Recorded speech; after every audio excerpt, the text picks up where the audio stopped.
আসসালামু আলাইকুম, সবাইকে আমাদের আজকের ক্লাসে স্বাগত জানাচ্ছি। তো আজকে আমরা মূলত পড়াশোনা করব সুদ নিয়ে, সরল সুদ, যৌগিক সুদ এবং সেট নিয়ে। তাহলে আমাদের আজকের টপিক মেইনলি সুদ এবং সেট। তো চলেন আমরা শুরু করি। আর আমাদের টার্গেট হচ্ছে আজকের ক্লাসের পরে বিসিএস পরীক্ষা বা অন্যান্য যেই চাকরির পরীক্ষাগুলো আছে সেখান থেকে যদি কোনো সুদের অঙ্ক আসে, ইন্টারেস্টের অঙ্ক আসে, আমরা যাতে সেটা অবশ্যই পারি। এই টার্গেট নিয়ে চলেন আমরা শুরু করি। তো সুদ আপনি দেখতেই পাচ্ছেন যে দুই রকম, একটা হচ্ছে সরল সুদ আর একটা হচ্ছে যৌগিক সুদ। তো সরল সুদের ক্ষেত্রে একটা সূত্র আপনাকে মনে রাখতে হবে, সেটা হচ্ছে আই সমান পিএনআর। আই সমান পিএনআর, আইটা হচ্ছে সুদ এবং ডেফিনেটলি সেটা সরল সুদ। সরল সুদ। তারপরে হচ্ছে পি হচ্ছে আসল, তারপরে হচ্ছে এন হলো সময়, অবশ্যই সেটা বছরে, এবং আর হচ্ছে সুদের হার।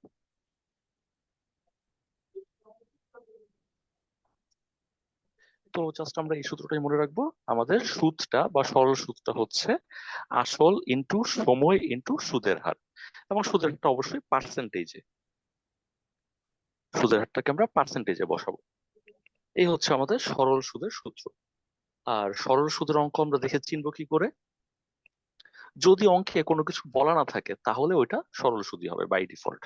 তো আমাদের আসলে শিখতে হবে যৌগিক সুদের সূত্র। আর সরল সুদের জন্য এই সূত্রটা আমরা সবাই পারবো, আই সমান পিএনআর। এখন যদি আমাকে কখনো সুদ আসল নিয়ে জিজ্ঞেস করে, তাহলে ব্যাপারটা খুবই সহজ। সুদ আসল সমান কি হবে আসলে? সুদ আসল সমান হবে সুদ প্লাস আসল। তাহলে এই হচ্ছে আমার সুদ, এই হচ্ছে আমার সুদ প্লাস প্লাস স্যার এই এটা হচ্ছে কি এ আমার লিখেছেন? আসল। সরি, স্যার এটা কি এ লিখেছেন? হ্যাঁ। তাহলে এ সমান এটাকে আমরা বলবো সুদ আসল। আচ্ছা, এখন এখান থেকে যদি আমি পি কে কমন নেই তাহলে এটা চলে আসবে এনআর প্লাস ওয়ান, বা ওয়ান প্লাস এনআর যা লিখেন। এখানে এ জিনিসটা হচ্ছে সুদ আসল, আর বাকি সব জিনিস আমরা চিনি। সুদ এবং আসলের যোগফল, সেটাকে একসাথে বলা হয় সুদ আসল। তাহলে এই দুইটা সূত্র হচ্ছে আমাদের মূলত সরল সুদের জন্য। আর সরল সুদের ম্যাথ আমরা কি করে বুঝবো? হয় সরল সুদ কথাটা উল্লেখ করা থাকবে, অথবা এটা সরল সুদ না যৌগিক সুদ কোনো কিছুই বলা নাই। কোনো কিছু বলা না থাকলে আমরা বাই ডিফল্ট ধরেই নিব এটা সরল সুদের অঙ্ক ছিল। তো আমরা ম্যাথ করতে গেলে ব্যাপারগুলো আরো অনেক বেশি ক্লিয়ার হবে। জাস্ট আমাদের এই দুইটা সূত্র মনে রাখতে পারলেই সরল সুদের সকল ম্যাথ আমরা পারবো, সকল পরীক্ষার জন্যই। যে কোনো পরীক্ষাতেই আমরা ম্যাথগুলো হোপফুলি পারবো। এখন চলেন আমরা একটু যৌগিক সুদের ব্যাপারটা দেখি। যৌগিক সুদের ব্যাপারটা অনেক বেশি ইম্পর্টেন্ট বর্তমান সময়ের প্রেক্ষাপটে। তো যৌগিক সুদের সূত্রটা আসলে খুবই সহজ। যৌগিক সুদের সূত্রটা হচ্ছে সুদ আসল নিয়ে। সুদ আসল সমান P into one plus R to the power N. আর এদের সকলের পরিচয় আগের মতোই। এ হচ্ছে সুদ আসল, এ হচ্ছে সুদ আসল, তারপর হচ্ছে আর হচ্ছে সুদের হার, আর হচ্ছে সুদের হার, আর এন হচ্ছে সময়টা বছরে। তো এটাও কিন্তু আমরা সেই ছোটবেলা থেকে এই সূত্রটা আসলে পারি। তো এখন এই সূত্রটা আসলে কমপ্লিট সূত্র না, এই সূত্রটাকে আমরা একটু কমপ্লিট রূপ দিতে চাই। কমপ্লিট রূপ দেওয়ার জন্য আমাদের আর এর নিচে একটা এম লিখে ফেলতে হবে, আর এন এর পাশে একটা এম লিখতে হবে, যেটা আমরা ওই ক্লাস 9-10-এ পড়ি নাই। তো এই এম এর মানে আসলে বছরে কয়বার সুদ দেওয়া হয়। এটা কি অর্ধবার্ষিক সুদ, তার মানে বছরে আমরা দুইবার করে সুদ দিব, নাকি এটা আসলে আহ বার্ষিক সুদ মানে বছরে আমরা একবার করে সুদ দিব, নাকি এটা আসলে কোয়ার্টারলি সুদ মানে বছরে 4বার করে সুদ দিব। তাহলে এমটা হচ্ছে বছরে কয়বার সুদ দেওয়া হয়, বছরে কয়বার সুদ দেওয়া হয়। সুদ দেয়া হয়, যদি বছরে দুইবার সুদ দেওয়া হয় এম এর মান হয়ে যাবে টু। যদি বছরে 4বার সুদ দেওয়া হয় এম এর মান হয়ে যাবে 4। আর যদি বছরে একবার সুদ দেওয়া হয় এম এর মান হবে 1, তখন আমাদের সূত্রটা সেই ক্লাস 9-10 এর মতোই হয়ে যাবে। আর যদি আমাকে কোশ্চেনে কোনো কিছুই বলা না থাকে যে এটা কি অর্ধবার্ষিক সুদ, না এটা আসলে আহ কোয়ার্টারলি সুদ, কোয়ার্টারলি বাংলা কি হয় ওইটার বাংলা করে দিবে ত্রৈমাসিক, সরি কোয়ার্টারলি বাংলা হচ্ছে ত্রৈমাসিক, এটা কি ত্রৈমাসিক সুদ না এটা হচ্ছে অর্ধবার্ষিক সুদ, এরকম কোনো কিছু বলা না থাকলে আমরা ধরেই নিব এটা বার্ষিক সুদ। অর্থাৎ সুদের হিসাবটা ওরা বছরে একবার করে, তখন কোনো কিছু বলা না থাকলে এম এর মান তখন আমরা 1 ধরবো, বলা না থাকলে। আর এখান থেকে আমরা যেহেতু দেখতেই পাচ্ছি এটা সুদ আসল, তাহলে সুদ আসল থেকে আমরা আসলটাকে বাদ দিয়ে দিলে সুদটা পাবো, এটা ওই বলছি বিয়োগটা আমরা আসলে পারবো। হচ্ছে না গুচ্ছ শব্দ, আর শুরু এবং শেষ হবে।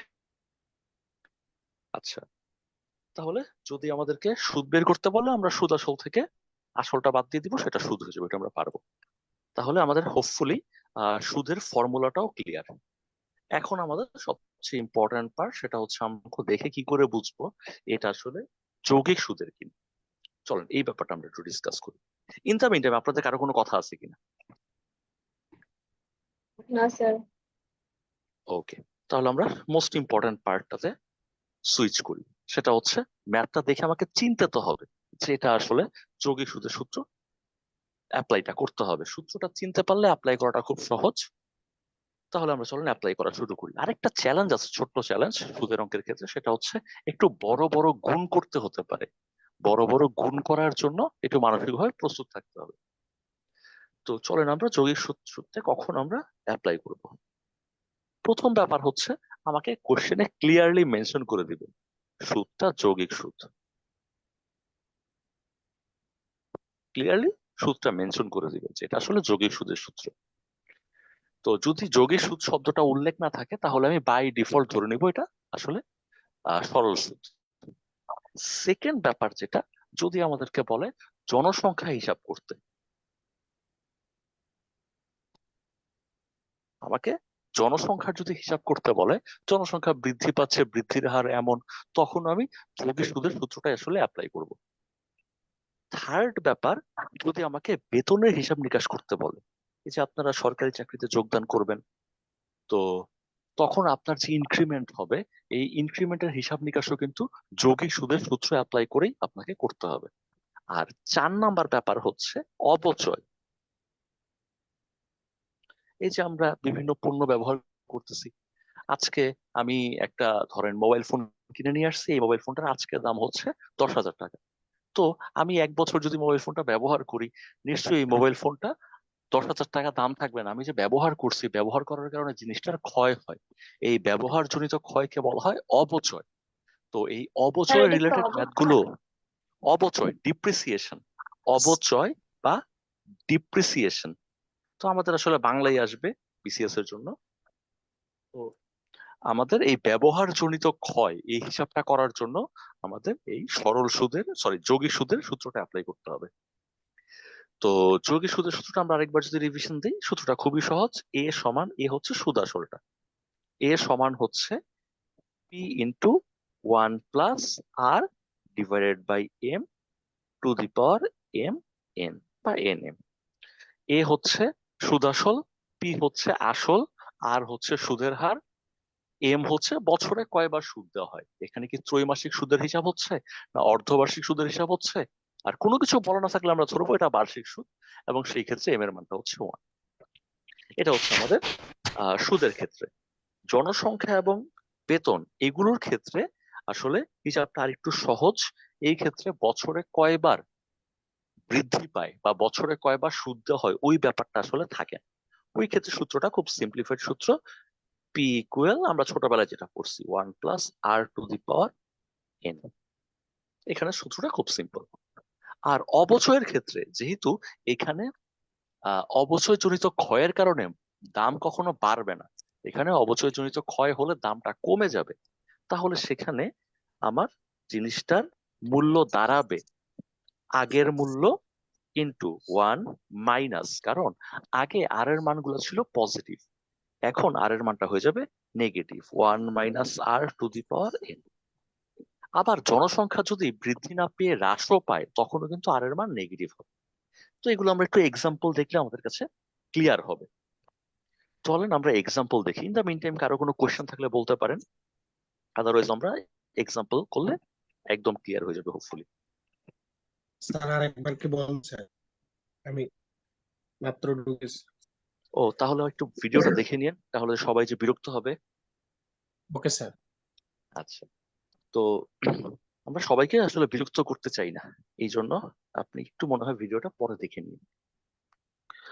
আচ্ছা চলেন এবার আমরা একটু এক্সাম্পল দেখি। এক্সাম্পল দেখলে ব্যাপারগুলো ক্লিয়ার হয়ে যাবে। তো সুদের এক্সাম্পল তো আমরা আসলে ম্যাথই, তারপর সুদের এক্সাম্পলও দেখি, সমস্যা কি? ধরেন আপনি ব্যাংকে টাকা রাখতেছেন 1,000 টাকা। আপনি 1,000 টাকা ব্যাংকে রাখতেছেন, ভালো কথা। আপনি সুদের হার ধরেন, সুদের হার হচ্ছে 10%। সুদের হার 10%। এখন প্রশ্ন হচ্ছে যদি সেটা অর্ধবার্ষিক সুদ হয়, অর্ধ বার্ষিক সুদ, তার মানে ওরা সুদের হিসাবটা করবে, সুদের হিসাবটা করবে 6 মাস পর পর।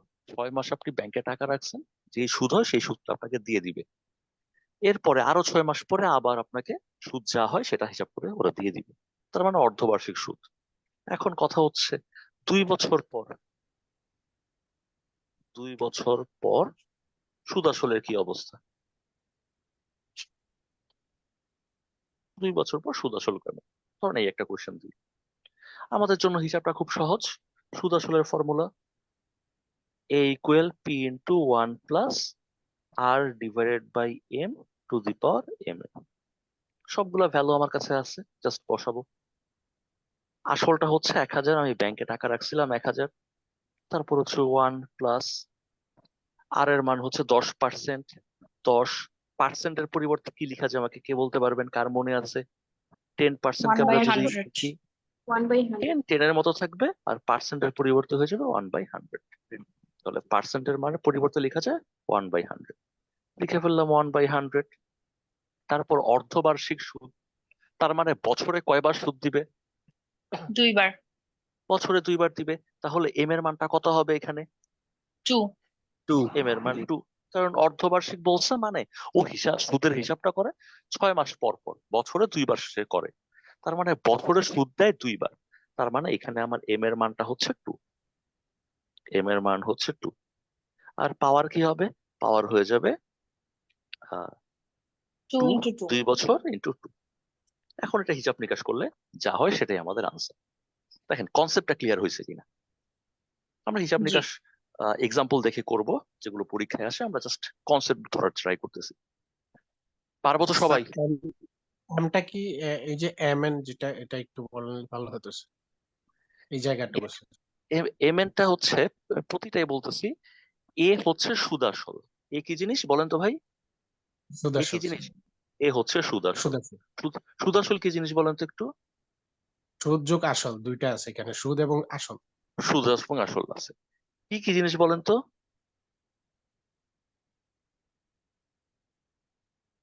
এ স্যার আসল হচ্ছে স্যার। আসল। আর কি জিনিস? আর স্যার সুদের হার স্যার। সুদের হার। আর হচ্ছে সুদের হার। আচ্ছা এন কি জিনিস, কোন আইডিয়া? অ্যান্সার ওইটা সময়, এই হ্যাঁ সময়। বছর বছর বছর। সময়টা আমরা বছরে হিসাব করব, সময়টা হলো বছর হিসাব করব। আর এম হচ্ছে, আর এম হচ্ছে বছরে কয়বার সুদ দেওয়া হয়, বছরে কয়বার সুদ দেওয়া হয়। এটা ইংলিশটা কি মিন করেছে? হ্যাঁ বুঝি নাই। মানে এম দিয়ে এটার এব্রিভিয়েশন কি, মানে কি একটা কি mean সবকিছুর করছে? ইলাবোরেশন হয় না, সবকিছুর অ্যাব্রিভিয়েশন হয় না, ঠিক আছে? সবকিছুর অ্যাব্রিভিয়েশন বা ইলাবোরেশন হয় না। আপনি যে কোনো সিম্বলাইজ করতে পারেন, কারণ ইলাবোরেশন অ্যাব্রিভিয়েশন যদি করতে চান, আপনার সিম্বল তো ইংলিশে ক্যাপিটাল 26টা, স্মল 26টা, বাট আপনাকে অনেক কিছুর অ্যাব্রিভিয়েশন করতে হবে, তাই না? সেই কারণে এম এর কোনো ইলাবোরেশন নেই। তাহলে এম জিনিসটা কি? বছরে কয়বার সুদটা দেয়া হয়। ক্লিয়ার মানে কিনা এটাকে বলেন? ধরে নিচ্ছি না স্যার? ধরে নিছি, হ্যাঁ হ্যাঁ, একটা ধরে নিছি। ওকে এই জন্য ভাইয়া ক্লাসে কিন্তু টাইম মতো ঢুকতে হবে, আদারওয়াইজ অন্য আপনার বন্ধুদের সময় নষ্ট হয়। Sorry sir. এই জন্য আমাদের নৈতিক দায়িত্ব হচ্ছে আমরা ক্লাসে অন টাইমে জয়েন করব, যাতে আমরা সবাই একসাথে উপকৃত হতে পারি, অন্য কারো সময় নষ্ট না হয়। থ্যাংক ইউ তাহলে এইটা সবার কাছে ক্লিয়ার কিনা? স্যার। জি স্যার। যদি ক্লিয়ার হয় তাহলে আমরা আগাতে পারি। ওকে, এখন ধরেন আমরা একটু জনসংখ্যা নিয়ে যদি চিন্তা করি, ধরেন আমার কোনো একটা এলাকায় জনসংখ্যা হচ্ছে, আবারও 10,000 চিন্তা করি, জাস্ট ব্যাপারগুলো মাথায় নেওয়া হচ্ছে কাজ। জনসংখ্যা 10,000। ওকে, জনসংখ্যা 10,000। ওই এলাকার জনসংখ্যার বৃদ্ধির হার, তার মানে জনসংখ্যা বাড়তেছে, জনসংখ্যা বৃদ্ধির হার হচ্ছে ধরেন 5%। আচ্ছা, জনসংখ্যা বৃদ্ধি পেতে পারে কেন বলেন তো? জনসংখ্যা কেন বৃদ্ধি পায়? যদিও জিকের কোয়েশ্চেন। জন্মহার যদি বাড়ে, মৃত্যুহার যদি কমে, তারপর ওই এলাকা যদি উন্নত হয়, জীবিকার তাগিদে মানুষ ওইসব এলাকায় আসবে। ওই এলাকায় যদি আপনার খাদ্য উৎপাদন ভালো হয়, ওইসব বিভিন্ন কারণে জনসংখ্যা বৃদ্ধি পেতে পারে। তাহলে জনসংখ্যা বৃদ্ধির হার হচ্ছে 5%। ওকে, এখন আমাকে জিজ্ঞেস করলো যে তাহলে 2 বছর পর, 2 বছর পর জনসংখ্যা কত হবে? 2 বছর পর জনসংখ্যা কত হবে জিজ্ঞেস করলো। ফাইন, এখন আমরা আসলে কি করব? এখন আমাদের করণীয় হচ্ছে জাস্ট সূত্রটাকে রিকল করা। সূত্রটা খুবই সহজ, a equal p into 1 + r⁴ n। এখন আমার m এর ফ্যাক্টরটার কাজ করবে না, কারণ m কাজ করে শুধুমাত্র সুদের ক্ষেত্রে, কারণ বছরে কয়বার সুদ দেওয়া হয় সেখানে একটা ফ্যাক্টর হয়ে দাঁড়ায় এসে। আর যদি আমাকে কোশ্চেনে, আবার রিপিট করতেছি, যদি আমাকে কোশ্চেনে উল্লেখ করে না দেয় যে বছরে কয়বার সুদটা দেওয়া হয়েছে, আমি বাই ডিফল্ট ধরে নেবো একবার সুদ দেওয়া হয়েছে। এইখানে দেখেন m এর মান 1, তাহলে জনসংখ্যা বা বেতন বা ডিপ্রিসিয়েশনের ক্ষেত্রে m জিনিসটার মান বাই ডিফল্ট 1 হবে। এখন আমাকে বলছে 2 বছর পর জনসংখ্যাটা কত। সবসময় মনে রাখবেন যে পরের সময়টা, পরের জনসংখ্যাটা হবে a, পরের জনসংখ্যা হবে a, এবং আগের জনসংখ্যা, আগেরটা হবে p। এটা জাস্ট আমরা মনে রাখবো। p হচ্ছে আগের জনসংখ্যা বা আগের বেতন, এবং a হচ্ছে পরের জনসংখ্যা বা পরের বেতন। তাহলে 2 বছরের পরেরটা জানতে চাচ্ছে, তার মানে ও আমার কাছে a জানতে চাচ্ছে। এখন জাস্ট ভ্যালু গুলো বসায় হিসাব করে দিবেন। ভ্যালু বসানো খুব সহজ। এই যে এখানে 1,000 বসালাম, এখানে 1 + 5%, পার্সেন্ট মানে 1/100 ইন্টু 2 বছর 2। হিসাব নিকাশ করলে যা আসবে সেটাই 2 বছর পরের জনসংখ্যা। কারো এখানে কোনো কোশ্চেন আছে কিনা? না স্যার। স্যার আচ্ছা, ওইখানে যে এমটা বসাইছিলেন স্যার আর এর নিচে, ওইখানে আর এর নিচে এমটা না বসাইলে হয় না? না ওইখানে আর এর নিচে এমটা না বসাইলে হয় না। এই জন্যই ভাই ক্লাসের শুরুতে ঢুকতে হবে যে ভাই, এখন আমি তো ওইটা রিপিট করলে টপিক শেষ করতে পারবো না, ম্যাথ শেষ করতে পারবো না। এই জন্য সবসময় ক্লাসের অন টাইমে ঢুকতে হবে, কোনোভাবেই ডিলে করা যাবে না। এখন আপনি এমটা ধরতেই পারতেছেন এই কারণে। এখন কি আবার বোঝাবো এটা? সবাই কি বলেন? হ্যাঁ, আপনি তো সময়টা এটা তো লিখেও সবার। দিলেন 2-3 বার যে এম হচ্ছে বছরে কয়বার সুদ না দেওয়া হবে ওইটা, দাম।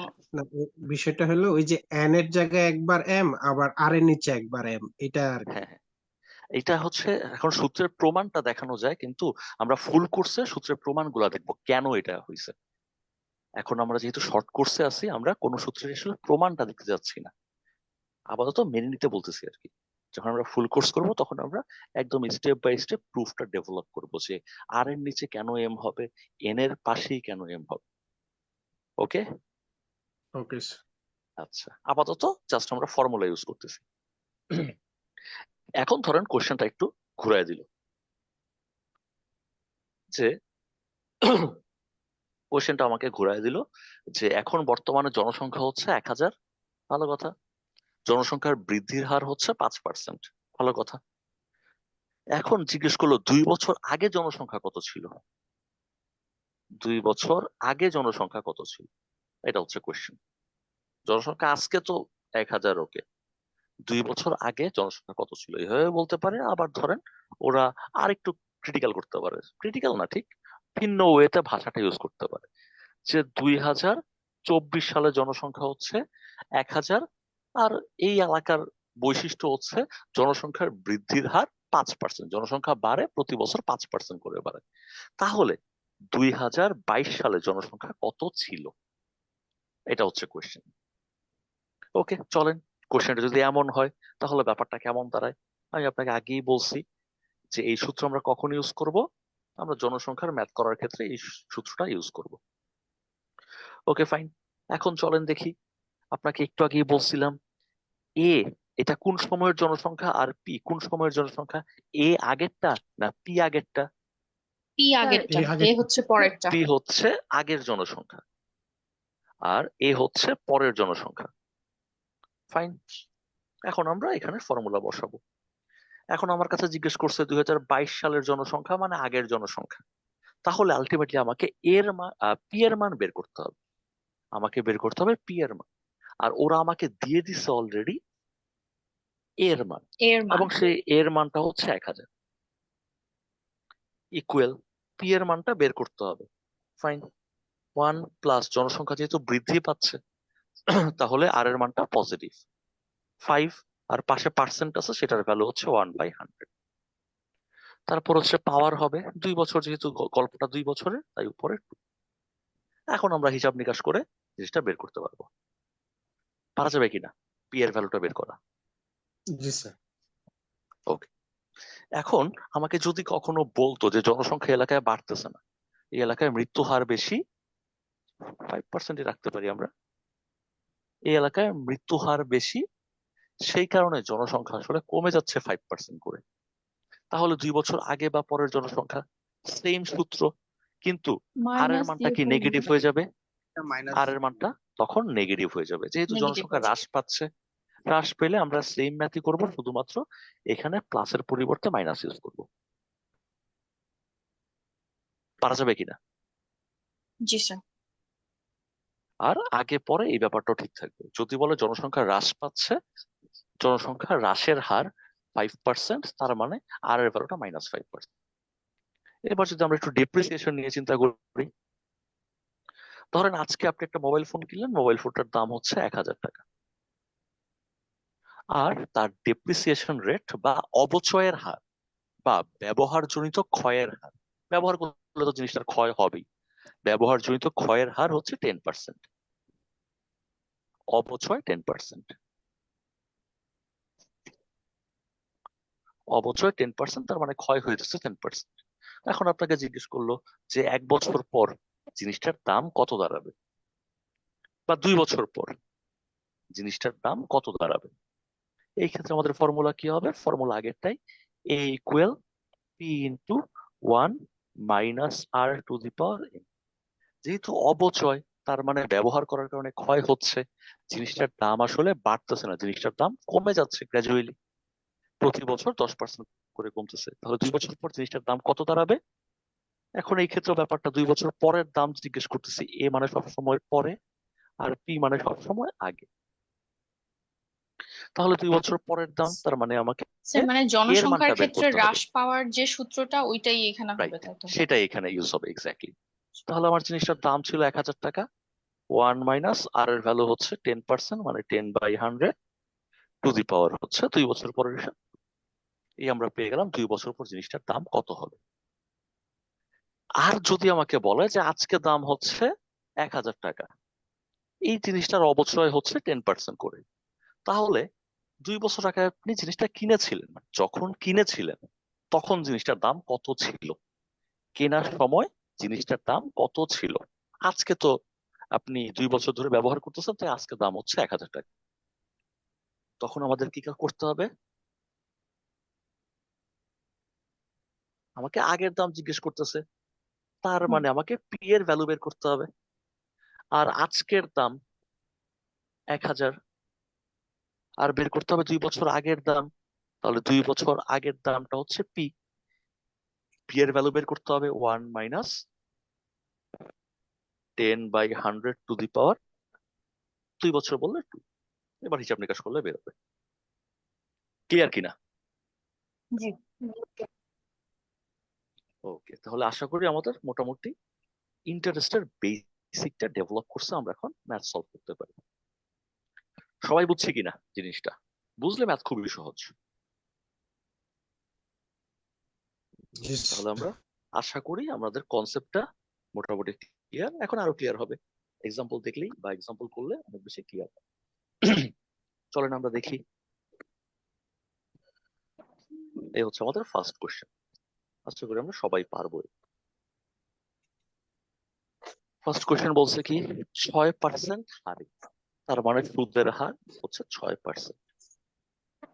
6% হারে 9 মাসে, তার মানে সময়টা হচ্ছে 9 মাস। এখন ছাগে লিখি 9 মাস। এখন আমরা যে সূত্রটা পড়তেছিলাম সেখানে কি মাস কাজ করে না বছর কাজ করে?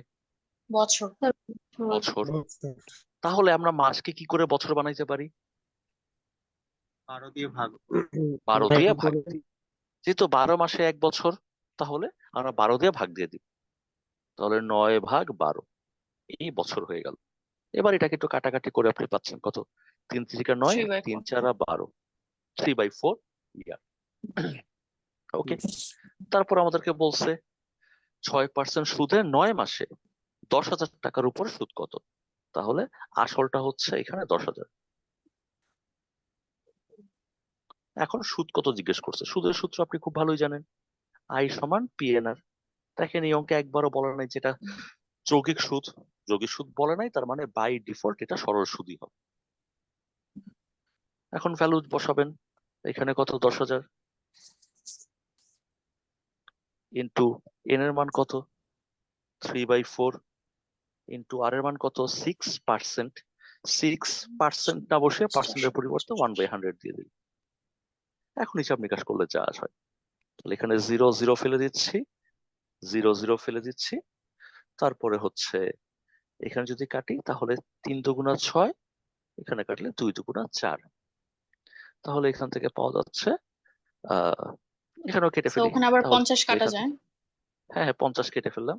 তাহলে হয়ে যাচ্ছে 3 3 9, 5 5 9 45, আর একটা 0 থাকে, তার মানে 450 টাকা। পারবো না সবাই? জি স্যার। খুবই সহজ, জাস্ট একটু হিসাব নিকাশ করা আর আমরা সূত্র পারি। চলেন পরের ম্যাথটা দেখি। পরের ম্যাথটা আমাদেরকে কি বলতেছে? পরের ম্যাথটা বলছে সুদের হার 6% থেকে কমে 4% হলে, তাহলে সুদের হার এটা আগে 6% ছিল, এখন এটা 4% করা হলো। সুদের হার কমায় ফেলতেছে। সুদের হার কমায় কেন নর্মালি? কারো আইডিয়া আছে সুদের হারটা কমায় কেন? মুদ্রাস্ফীতি বা স্থিতি রাখার জন্য অনেক সময়। মুদ্রাস্ফীতি, আপনি যদি সুদের হার বাড়ান তাহলে মুদ্রাস্ফীতিটা কমে আসবে। আর এখন মুদ্রাটা আসলে স্ফীত হচ্ছে না, সংকোচন হচ্ছে। কেন? কারণ আপনি যখন সুদের হারটা বেশি দিবেন, মানুষ বেশি বেশি টাকা ব্যাংকে রাখবে, সে মানুষের হাত সেভিংস থেকে করবে। টাকা ব্যাংকে চলে যাবে, মানুষের হাত থেকে টাকাটা তখন ব্যাংকে যাবে। আর যখন আপনি সুদের হার কমায় দিবেন, তখন মানুষের টাকাটা ব্যাংকে রাখার আগ্রহ পাবে না। মানুষ যদি ব্যাংকে টাকার আগ্রহ না পায়, তখন সে ব্যাংক থেকে টাকাটা উঠায় নিবে, উঠায় নিলে টাকাটা মার্কেটে ফ্লো করতেছে। তাহলে যখন মুদ্রা সংকুচিত হয়ে যাচ্ছে, তখন আমরা সুদের হারটা কমায় দিব, মানুষ টাকা পয়সা উঠায় নিয়ে মার্কেটে টাকাটা রাখুক। ওকে, যাক ওটা আমাদের এখনকার টপিক না, ওটা জিকের টপিক। তাহলে সুদের হার হচ্ছে 6% থেকে কমে 4% হলে 500 টাকার 3 বছরের সুদ কত কম হবে? তাহলে 500 টাকা তো আপনি ব্যাংকে রাখছেন, 3 বছরের সুদটা আসলে কতটুকু কম হবে, এটা হচ্ছে কাজ। ওকে, তাহলে দেখেন তো আমি এটা আসলে কি লিখছি, কে বলতে পারবেন? 500 টাকা ইন্টু 3 বছরের সুদ ইন্টু 6 বাই কত লিখছে এটা? 6/100। 100, এটা কি লিখলাম বলেন তো? স্যার ওই যে আই ইজ ইকুয়াল টু সরল পিএনআর, সুদ ওই PNR I is equal to PNR. 6% এর ইন্টারেস্টটা বের করতেছি। 6% ইন্টারেস্ট হচ্ছে এটা, 500 টাকার 3 বছরে 6% ইন্টারেস্ট এটা। এখন বলেন তো এটা কি লিখতেছি? 500 ইন্টু 3 ইন্টু 4/100, এটা কি জিনিস? স্যার 500 টাকার 4% এর 3 বছর 500 ইন্টারেস্ট। টাকার 4% সুদের হারে 3 বছর ইন্টারেস্ট।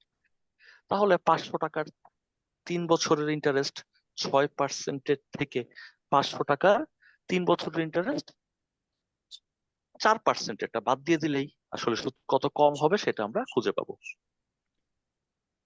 তাহলে এখন হিসাবটা খুবই সহজ। এখন হিসাবটা করার জন্য আমরা কি করতে পারি, হিসাবের জন্য আমরা 500 × 3 এটা কমন নিয়ে ফেলতে পারি।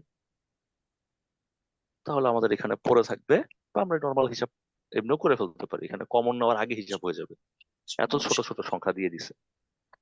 তাহলে এখানে যেটা দাঁড়াচ্ছে সেটা হচ্ছে এটা 30 এটা কাটলে এখানে 5 থাকবে, তাহলে আমরা পাচ্ছি 5 6 30, 30 টাকা। আর 3 30 90, 30 টাকা। মাইনাস এখানেও 5, 6 আচ্ছা এখানে 60, তাহলে এখানে 60 30 টাকা। টাকা। হ্যাঁ ওইখানে 60, 30 হয়ে যাচ্ছে। তাহলে দেখেন আমি ইন্টারেস্ট যদি 6% থেকে 4% নামিয়ে নিয়ে আসি, তাহলে আমি 30 টাকা সুদ কম পাবো। আর গল্পটা হচ্ছে 500 টাকার 3 বছরের ক্ষেত্রে। পারা যাবে না ম্যাথটা? জি স্যার। ওকে, চলেন তাহলে পরের ম্যাথটা দেখি।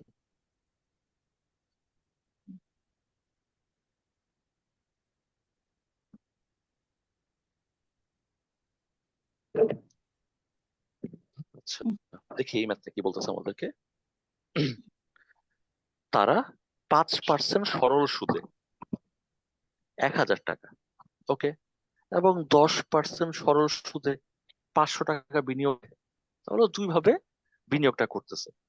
1000 টাকা রাখতেছে সেটা 5% সুদে, আর 500 টাকা রাখতেছে সেটা 10% সুদে।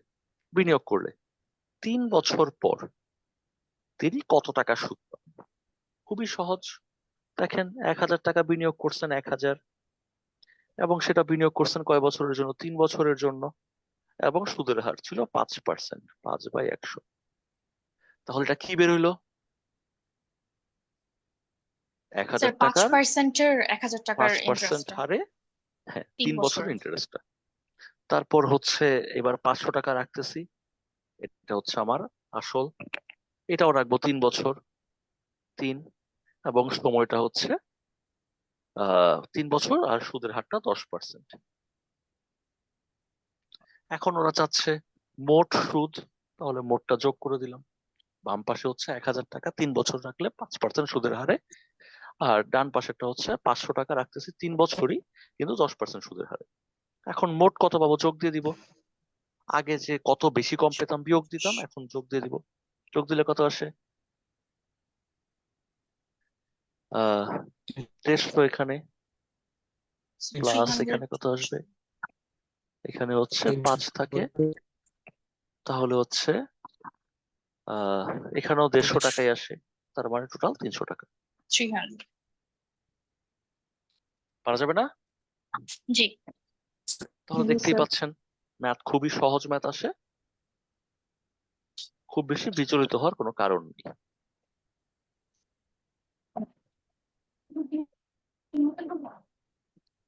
পরের ম্যাথটা দেখি চলেন। পরের ম্যাথ কি বলতেছে আমাদেরকে। শতকরা বার্ষিক কত হার সুদে, এবার সুদের হার জানতে চাচ্ছে। শতকরা বার্ষিক কত হার সুদে, সুদের হারটা কত? 50,000 টাকার 2 বছরের সুদ 30,000 টাকা হবে। তাহলে আমার এখন আসলটা হচ্ছে 50,000 টাকা, কারণ সুদটা হবে 50,000 টাকার উপর। 50,000 টাকা 2 বছরে, তাহলে সময়টা হচ্ছে 2 বছর। 2 বছরে সুদটা হবে 3,000, ওকে, সুদ 3,000 হবে। চমৎকার। এবার আমরা হিসাব করব। আমরা সূত্রটা একটাই জানি, আই সমান পিএনআর। এটা দিয়ে আমরা সরল সুদে সবই পারবো। এখন আমার আয়ের মান কত? আয়ের মান হচ্ছে 3000 3,000। পি এর মান কত? তো আমরা এটাকে আসলে সংখ্যাগুলো 50,000 না লিখে, সংখ্যাগুলোকে না ঘুরিয়ে আমরা আগে আরটাকে ঘুরিয়ে ফেলি, যেহেতু আমার আলটিমেটলি আর এর ভ্যালু বের করতে হবে। তাহলে আমরা বলতে পারি আই, ওটা ভাগ হয়ে যাবে পি আর এন দিয়ে, সেটাই আসলে আর। তাহলে এবার এখান থেকে আমরা আর সমান বলতে পারি I/PN। এবার আমরা মানটা বসাই। আয়ের মান কত? আয়ের মান হচ্ছে 3,000, ওকে। তারপরে নিচে পি এর মান কত? পি এর মান হচ্ছে 50,000, কিন্তু এন এর মান কত? এন হচ্ছে 2 বছর, 2 মানে 2। এবার যদি আমরা একটু কাটাকাটি করতে চাই, তাহলে ব্যাপারটা দাঁড়াচ্ছে এখানকার 3টা জিরো, এখানকার 3টা জিরো কাটা। ওকে, তারপর কি থাকতেছে? আর তো কাটা যাচ্ছে না, তার মানে এখানে দাঁড়াচ্ছে 3 বাই, এখানে দাঁড়াচ্ছে 3/100। এখন দেখেন, আর তো সুদের হার, আর কে তো আমরা ভগ্নাংশ আকারে পাচ্ছি, আর কি আমরা পার্সেন্ট আকারে পাচ্ছি?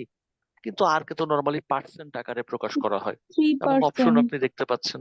হ্যাঁ, তাহলে 3/100 এটাকে আমরা পার্সেন্টে প্রকাশ করতে চাই, কারণ সুদের হারকে পার্সেন্টে প্রকাশ করতে হয়। এখন আমাদের সেই শতকরার ক্লাসটা আবার রিভিউ করতে হচ্ছে, যে একটা ভগ্নাংশকে কি করে পার্সেন্ট বানাতে হয়।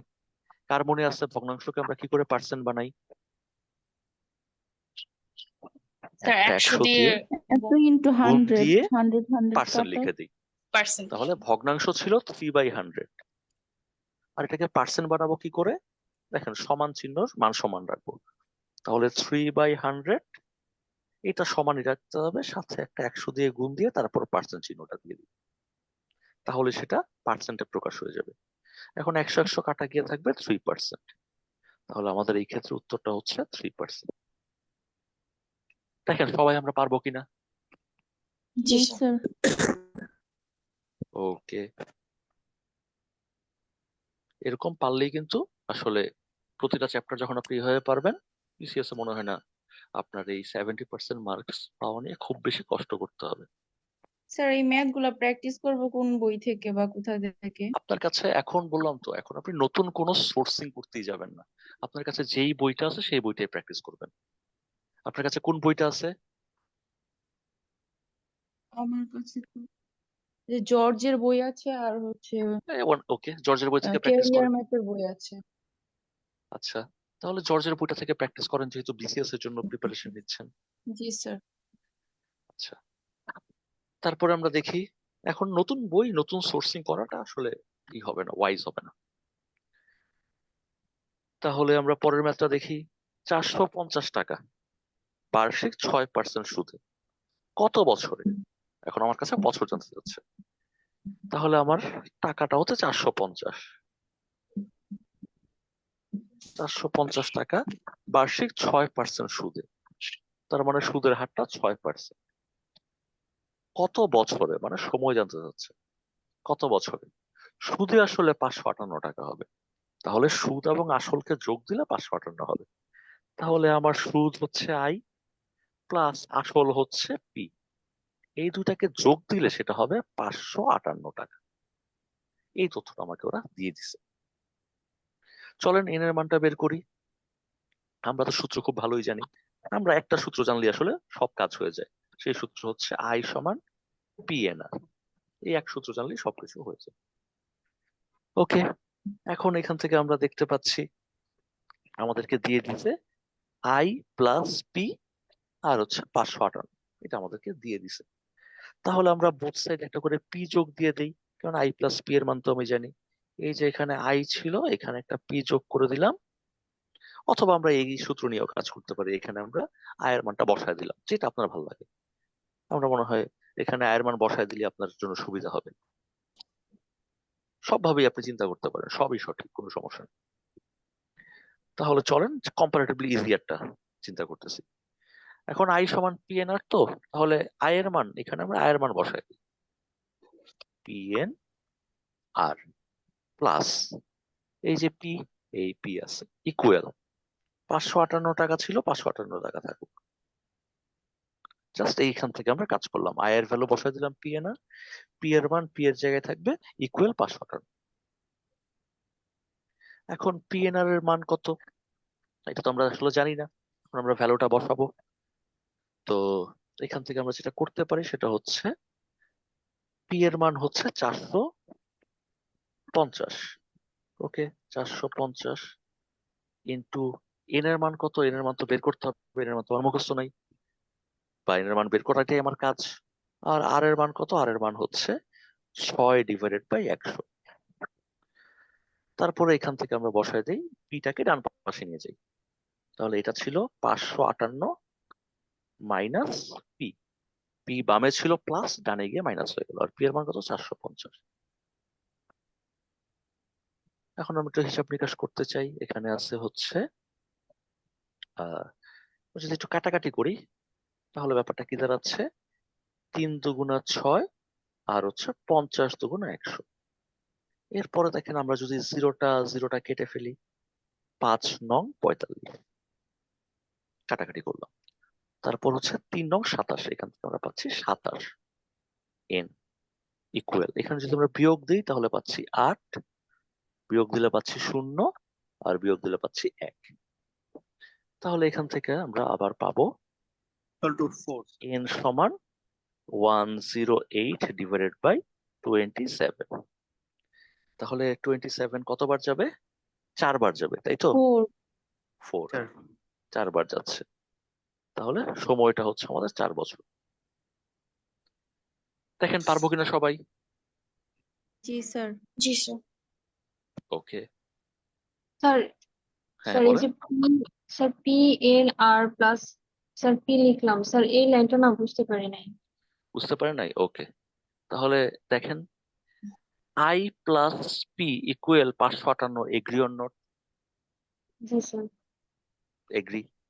আই এর মান কত, আই তো হচ্ছে সুদ, আই সমান কত, এই সূত্রটা আপনি পারেন, বলে ফেলেন। আই সমান কত? পি এন আর। এই যে আই এর পরিবর্তে লিখে দিলাম পিএনআর, কোন আপত্তি আছে?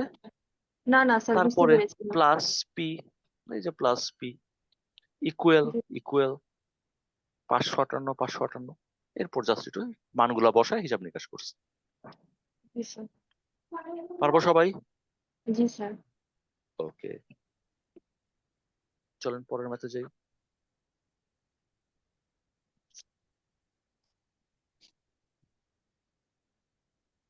পরের ম্যাথ আমাদের কি বলে, কোনো আসল, কোন একটা আসল, আসলটা কত জানি না আমি, 3 বছরে মুনাফা আসলে 555 টাকা হচ্ছে। তাহলে আপনার সময়টা 3 বছর, এটা আপনি কনফার্ম, সময়টা 3 বছর। এবং মুনাফা আসলে, মুনাফা মানে সুদ, ও যেই নামেই ডাকুক না কেন সেটা সুদ, মুনাফা প্লাস আসল, এই দুইটা মিলে হচ্ছে 5,500 টাকা। ওকে, এরপরে ওরা বলে দিচ্ছে মুনাফাটা আসলের 8/3 অংশ। মুনাফাটা কেমন, ও বলে দিচ্ছে মুনাফাটা কেমন। মুনাফাটা হচ্ছে আসলের, আসল কি পি, এই যে আমার আসল মানে পি, এর মুনাফাটা হবে আসলের, আসল মানে পি। তারপরে আমরা এর কে আলাদা করলাম, আসল এর, পি এর, পি এর কেমন, 8টা ভাগ করে আপনি 3টা ভাগ নেবেন। তাহলে আসলটাকে যদি 8টা ভাগ করেন, সেই 8 ভাগের 3 ভাগ যতটুকু সেটাই হচ্ছে মুনাফা। স্যার আমাকে বলে দিয়েছে কোয়েশ্চেন, এখন আমাকে বের করতে হবে মুনাফার হার কত, তার মানে আর এর ভ্যালু কত, এটা আমাকে বের করতে হবে। কোয়েশ্চেন ক্লিয়ার কিনা? আমাকে সময় দিয়ে দিচ্ছে 3 বছর, তারপরে মুনাফা আসল দুইটার যোগফল সুদ আসল, সেটা আমাকে বলে দিচ্ছে 5,500 টাকা। এরপরে আমাকে বলে দিচ্ছে মুনাফাটা কেমন হবে, মুনাফা আসলের 8 ভাগের 3 ভাগ, আসলকে 8টা ভাগ করব, তার 3টা ভাগ হবে মুনাফা, মানে আসলকে 8 ভাগ করে 3 ভাগ যেই পরিমাণ মুনাফা আসলে ওই পরিমাণ। আর জিজ্ঞেস করতেছে মুনাফার হার কত। কোশ্চেন ক্লিয়ার কিনা? জি। ওকে, কোশ্চেন ক্লিয়ার হলে উত্তর আসলে খুবই সহজ, আর এর ভ্যালু বের করা আমাদের কাজ। তো দেখেন আমরা এই লাইনটা নিয়ে কাজ করি। আমাকে বলে দিয়েছে কি আই মানে সুদটা প্লাস আসলটা ইকুয়াল হচ্ছে 5,500। ভালো কথা। এখন আমি দেখেন আই সমান পিএনআর, এই ব্যাপারটা তো আসলে জানি। তারপরে হচ্ছে আই এর ভ্যালুটা কেমন চরিত্র হবে, পি এর 8 ভাগের 3 ভাগ, এই ব্যাপারটাও জানি। তার মানে ম্যাথটা আমরা আসলে অনেকভাবেই করতে পারবো। তো চলেন আমরা সহজ করেই করি। আমরা আই এর পরিবর্তে এখানে লিখতে পারি 3p। দেখেন এখানে গুণ করলে কি হবে, কারণ এটা আর এটা গুণ হয়ে যাবে, যেহেতু এর এর কাজ আর গুণের কাজ সেম। তাহলে 3p/8 plus P equal 5,500। Just ভ্যালুটা বসায় দিলাম। এবার এখান থেকে যদি আমরা একটু যোগ করি, যোগ করলে লসাগুটা হচ্ছে 8, উপরে হচ্ছে 3p প্লাস 8p ইকুয়াল হচ্ছে 5,500। এখন এখান থেকে আমরা পেতে পারি 11p, আর 8 ওই পাশে চলে যাবে, 5500 ইন্টু 8।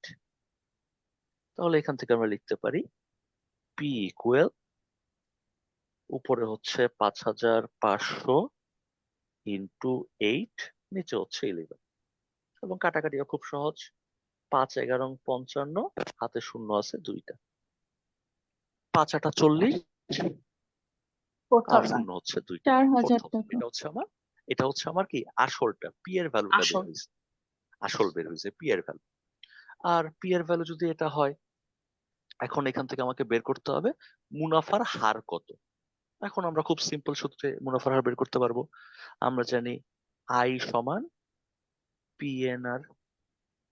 ওকে, এখন আমরা জানি এখান থেকে একটু মুছে দেই বাম পাশটা, এটা তো মনে হয় আমাদের ডাটা কালেকশন হয়ে গেছে। আমরা এখন এই জায়গাটা একটু ইউটিলাইজ করি।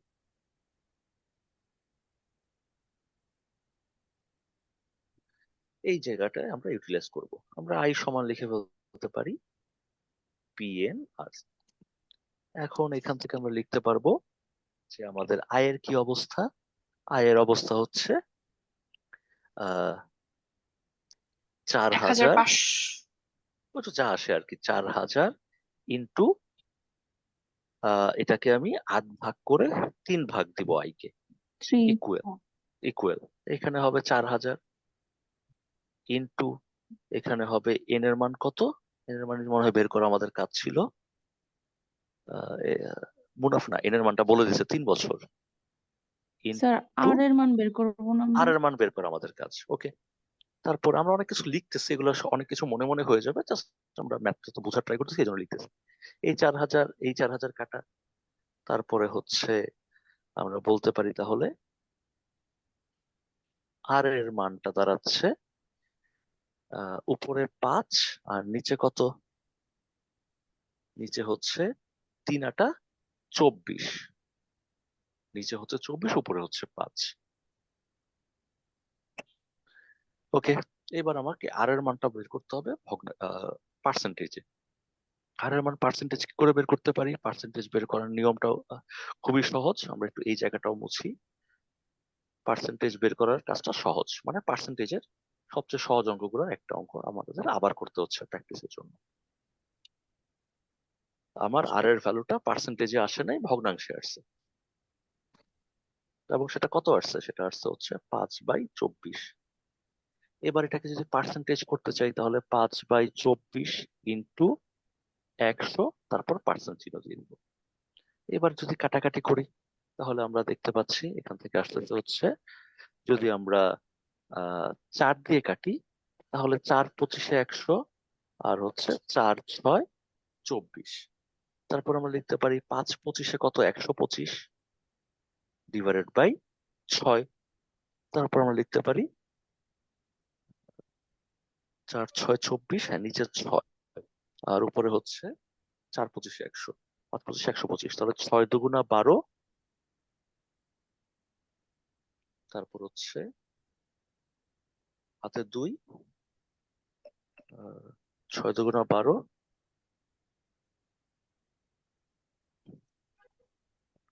স্যার ওখানে হ্যাঁ, কাটাকাটি করার সময় দুই পাশ থেকে কি 3টাও কি চলে যাবে না, নাকি আমি মানে 5/8, 4000, 3, এটা ও এটা 5। 24, স্যার স্যার এটা এটা এটা 3 বাই দিলে একটু 8 1 হবে। বাই 8 আসে স্যার না? ও 3 বাই আচ্ছা আচ্ছা 8 আচ্ছা, হবে, হ্যাঁ হ্যাঁ হ্যাঁ 1 হ্যাঁ, বাই 3 8 বাই হ্যাঁ। 8 হবে, রাইট।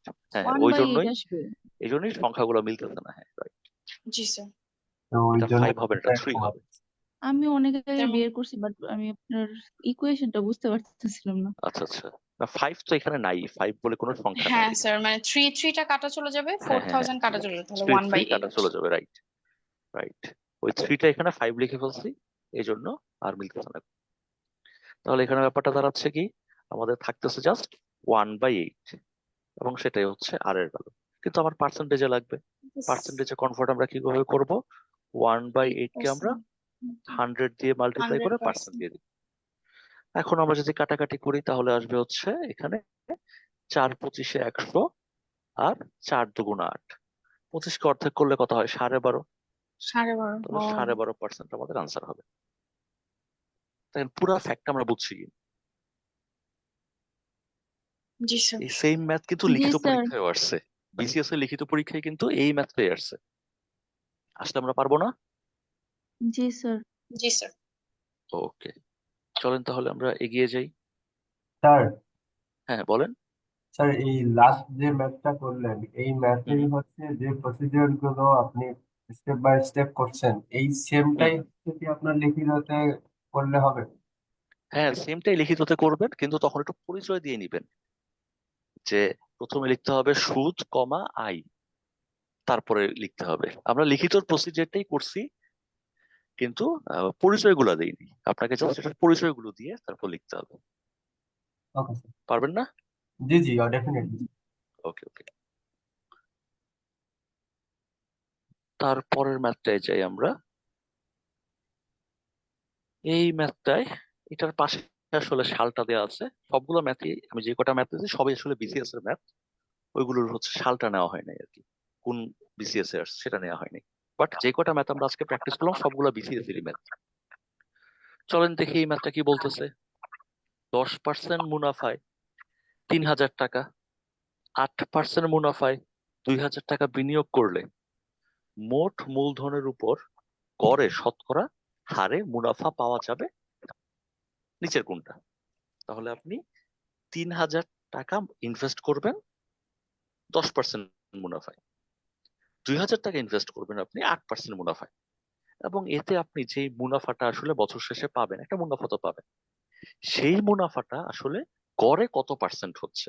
সেটা ডেফিনেটলি গড়ে 10% হচ্ছে না, সেটা ডেফিনেটলি গড়ে 8% হচ্ছে না।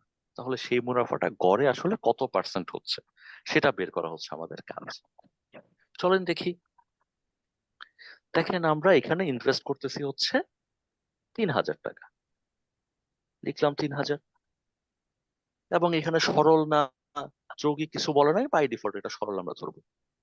যৌগিক হইতে গেলে কোশ্চেনে ক্লিয়ার ভাষা থাকতে হবে যে এই অঙ্কটা যৌগিকের সুদ দেওয়া হচ্ছে।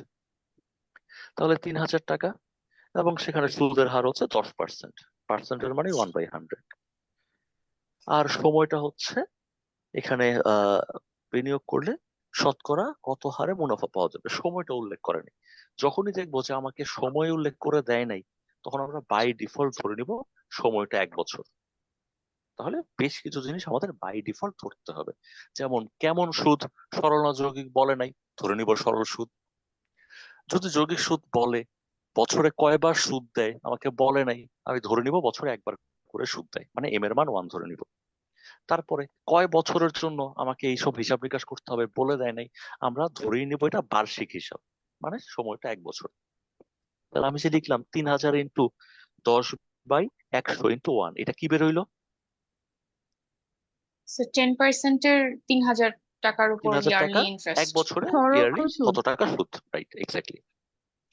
এবার চলেন দেখি, আমাকে আবার 2,000 টাকা ইনভেস্ট করতে হবে। ওকে 2,000 টাকা ইনভেস্ট করি, চলেন 2,000 টাকা ইনভেস্ট করলাম, এবং এই ক্ষেত্রে আমার সুদের হারটা হচ্ছে 8%, 8/100, এবং এখানে ওর সময়টা বলে নেই 1 বছর। তাহলে আমি বছর শেষে এই পরিমাণ সুদ পাবো, এটাই আমার বছর শেষে এই পরিমাণ সুদ। এখন বছর শেষে আমি যে সুদটা পেলাম, এই সুদটা আসলে গড়ে কত? আমি তো আসলে 2 রকমের সুদ পাচ্ছি, মোট সুদ আমার এটা, কিন্তু মোট এই সুদটা আসলে অ্যাভারেজে কত? তাহলে অ্যাভারেজে কত বের করার জন্য আমাকে আবার পিএনআর সূত্রে যেতে হবে। ওকে, তাহলে অ্যাভারেজে কত সুদ পাওয়ার জন্য আমি আসলে মোট কত ইনভেস্ট করছি? এখানে 3,000 ইনভেস্ট করছি, এখানে 2,000 ইনভেস্ট করছি, তাহলে আমি বছরে মোট ইনভেস্ট করছি 5,000। তারপরে হচ্ছে আমার বছরে সুদের হারটা কত, আসলে বছরে সুদের হার কত তো আমি জানি না, গড়ে সুদের হারটা কত মোটের উপরে জানি না, আর লিখে দিলাম ইন্টু সময়টা 1 বছর। এখন আর এর মান বের করলে আমার কাজ শেষ।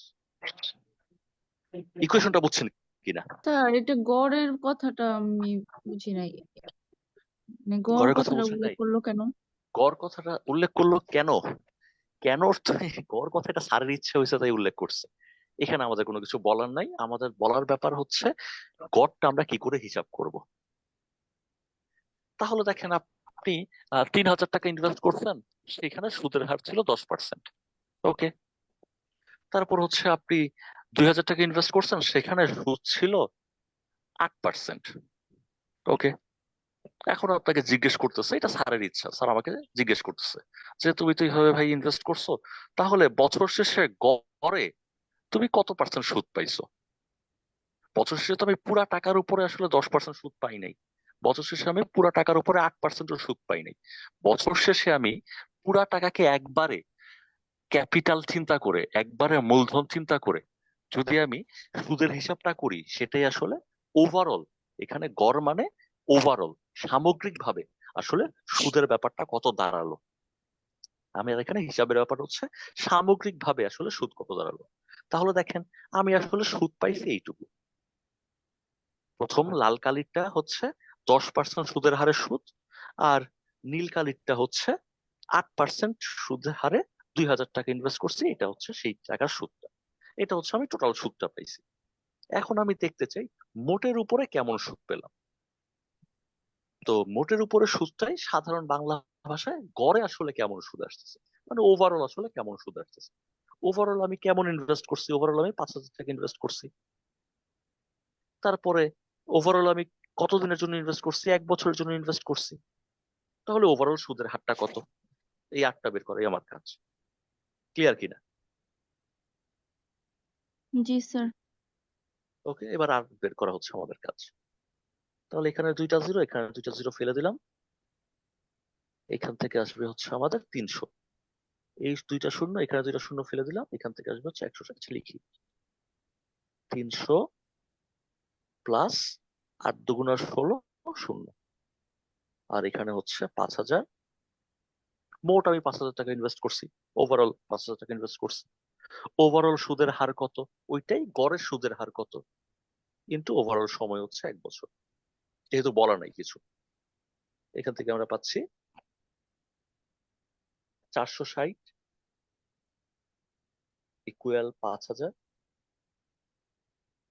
আর ইন্টু, এখান থেকে আমরা এখন আর এর ভ্যালু বলতে পারি 460 ডিভাইডেড বাই 5,000। এবার এটা একটু কাটাকাটি যদি করে দেন,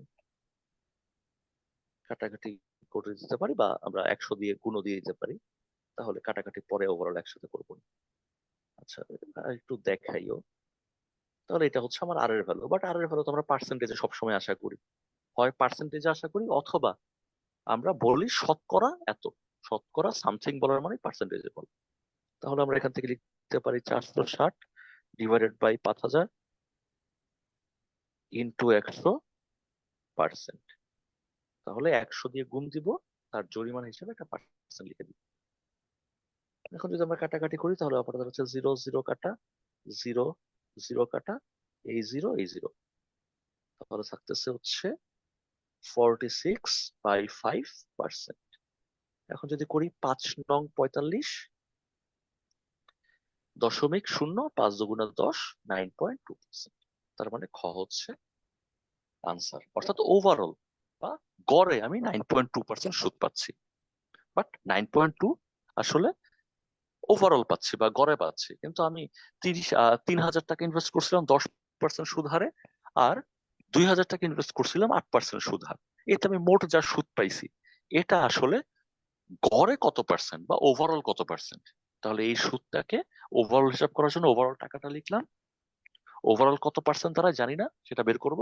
আর সময়টা 1 বছর ধরে। দেখেন ক্লিয়ার কিনা? জি স্যার। জি স্যার। ওকে, তাহলে চলেন আমরা নেক্সট ম্যাচে চলে যাই।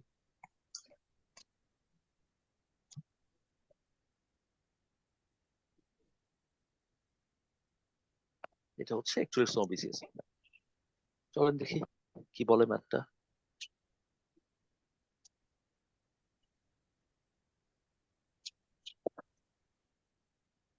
বার্ষিক 10% মুনাফা, মানে মুনাফার হারটা 10%, আর এর মানটা ওরা আমাকে বলে দিচ্ছে 10% মুনাফা 800 টাকা। তার মানে 800 টাকাটা আমার আসল, প্রিন্সিপালটা বলে দিচ্ছে 800 টাকা। 800 টাকা প্রিন্সিপাল, 800 টাকা আমাদের মূলধন। 10% মুনাফার 800 টাকার 2 বছরের, তাহলে সময়টা আমাকে বলে দিছে। সময়টা কত? 2 বছরের। চক্রবৃদ্ধি মূলধন কত? এই যে ওরা চক্রবৃদ্ধি বা যৌগিক সুদ আমাকে বলে দিছে। চক্রবৃদ্ধি সুদ আর যৌগিক সুদ আসলে একই ব্যাপার। চক্রবৃদ্ধি বলে দিচ্ছে বলে এটা যৌগিক সুদই হবে। তাহলে চক্রবৃদ্ধি মূলধন কত? তার মানে চক্রবৃদ্ধি মূলধন মানে এ, অর্থাৎ চক্রবৃদ্ধি পাওয়ার পরে যে সুদটা দাঁড়াচ্ছে সেই সুদটাও থাকবে এবং মূলধন যেটা আছে সেটা তো থাকবেই। তাহলে চক্রবৃদ্ধি শুধু মূলধন বললে আমরা তো মূলধন ওই 800 কে বুঝতাম, চক্রবৃদ্ধি সুদ বলে শুধু সুদটাকে বুঝতাম। আর আমাদের বলছে চক্রবৃদ্ধির মূলধনটা কত, তাহলে আমাদের এর মানটা বের করতে হবে। চক্রবৃদ্ধি সুদটাও লাগবে, মূলধন একসাথে লাগবে। এখন হিসাবটা খুবই সহজ। এ সমান, এখানে দেখেন বছরে কয়বার করে সুদ দেয় আমাকে কিছুই বলে নাই। বছরে কয়বার করে সুদ দেয় যদি না বলে, তার মানে আমার এম এর মানটা বাই ডিফল্ট 1। 1। যদি বলতো যে বছরে 2বার সুদ দেয় অথবা অর্ধবার্ষিক সুদ, তার মানে বছরে তো শুধু 2বার হিসাব করে, তখন আমার এম এর মান 2 বসাতাম, বা কিছু বললো সেটা বসাতাম। এখন আমার এম এর মান বাই ডিফল্ট 1। তাহলে আমার ফর্মুলা কি দাঁড়াচ্ছে? P into 1 plus R by M. তাহলে আমার এখন এম না লিখলেও চলতেছে, কারণ এম এর মান তো 1ই, to the power M N. M এর মান তো 1, ওটা না লিখলেও এখন চলে। এখন জাস্ট মানটা বসায় দিই। তাহলে আমার ক্যাপিটাল কত? 800। 1 প্লাস আর এর মান কত? 10%। তাহলে 10/100। তারপর হচ্ছে সময়টা 2 বছর। এখন জাস্ট হিসাবটা করা কাজ। এখানে 0 0 কাটা, তাহলে আসতেছে 1 প্লাস 1/10, তার উপরে স্কোয়ার। এখানে 800 লসাগু করে ফেলবো। লসাগুটা কত? 10। এখানে 10 প্লাস 1, উপরে হচ্ছে 2। এখান থেকে লিখতে পারি 800, আর উপরে হচ্ছে 11, নিচে হচ্ছে 10, তার উপরে স্কোয়ার। এখন এখানে 800, 11 স্কোয়ার মানে হচ্ছে 121। 121, আর 10 স্কোয়ার মানে 100। এই কাজ হয়ে গেছে আমাদের। 0 0 কাটা, 0 0 কাটা, 8 একে 8, 8 দুগুণা 16, 6, হাতে 1, 8 একে 8 আর 1। তাহলে 968। চক্রবৃদ্ধি বোধ ই হবে, মূলধন হবে 968। তাহলে চক্রবৃদ্ধির সুদটা কত হবে? 968 68 টাকা, minus 800। 800। তাহলে এখান থেকে দাঁড়াচ্ছে 168 টাকা হচ্ছে আসলে চক্রবৃদ্ধির সুদ অংশটা। দেখেন পারা যাবে কিনা? জি। জি স্যার। খুবই সহজ, আমরা পারবো। পরের কোশ্চেন চলেন দেখি। এটা হচ্ছে আমাদের 43তম বিসিএস এর কোশ্চেন। তার মানে সাম্প্রতিক সময় চক্রবৃদ্ধি থেকে কোশ্চেন বেশি আসতেছে। এখানে আমাদের বলে দিছে 20% যৌগিক মুনাফা। এই যৌগিক মুনাফা বলছে, তাহলে আমি এবার শিওর যেটা যৌগিক মুনাফার অঙ্ক। 20% যৌগিক মুনাফায়, তার মানে আর এর ভ্যালু ওরা বলে দিচ্ছে 20% মুনাফায়। মূলধন 10,000 টাকা, তার মানে প্রিন্সিপাল ওরা আমাকে বলে দিচ্ছে 10,000 টাকা। 10,000 টাকা 2 বছরের জন্য বিনিয়োগ করা হলো, তার মানে সময়টা হচ্ছে 2। 20% যৌগিক মুনাফায় 10,000 টাকা 2 বছরের জন্য বিনিয়োগ করা হলো, ফাইন। যদি যৌগিক মুনাফার অর্ধ বছর হিসাব ধরা হয়, যৌগিক মুনাফাটাকে যদি অর্ধ বছর হিসাব ধরা হয়, তাহলে অর্ধ বছর যদি আপনি হিসাব ধরেন, তাহলে বছরে কয়বার করে সুদ দিবেন? 2 বার। বছরে 2বার করে সুদ দিবেন। এখন আমি আর এম কে ইগনোর করতে পারবো। এখন এম এর মান 2। ওরা বলে দিছে যে যৌগিক মুনাফাটা অর্ধ বছর ধরে হিসাব করবেন, তার মানে সুদের হিসাব বছরে অর্ধেকের সময় একবার করবেন, বছর শেষ হলে আরো একবার করবেন, অর্থাৎ 6 মাস পর পর করবেন, তার মানে বছরে 2বার করবেন। তাহলে চক্রবৃদ্ধি মূলধনটা কত? চক্রবৃদ্ধি মূলধন মানে হচ্ছে চক্রবৃদ্ধির সুদটাও লাগবে, মূলধনটাও লাগবে, দুইটার যোগফল। এখন আপনার কাছে সূত্র খুব সিম্পল। আপনি জানেন এ সমান P into 1 plus R by M. এখন আর এম এর মান 1 না, to the power M N. এবার ভ্যালু বসান। পি এর মান হচ্ছে 10,000, 1 প্লাস আর এর মান হচ্ছে 20%, তার মানে 20/100। তারপর এম এর মান হচ্ছে টু। ওকে, এম এর মান 2 বসাবেন, টু দি পাওয়ার হয়ে যাবে কত এটা, এম ইন্টু এন মানে 2 × 2। ওকে, তাহলে এখান থেকে আমরা পাচ্ছি 10,000। তারপর এখান থেকে আমরা যদি কাটাকাটি করি তাহলে দাঁড়াচ্ছে আহ, কাটাকাটি করলে 2 কাটলে এখানে 10 আসতেছে, 220/200। তারপর এটা আর এটা কাটলে 1/10 থাকতেছে। তাহলে আমাদের এখানে থাকতেছে হচ্ছে 1 + 1/10⁻⁴।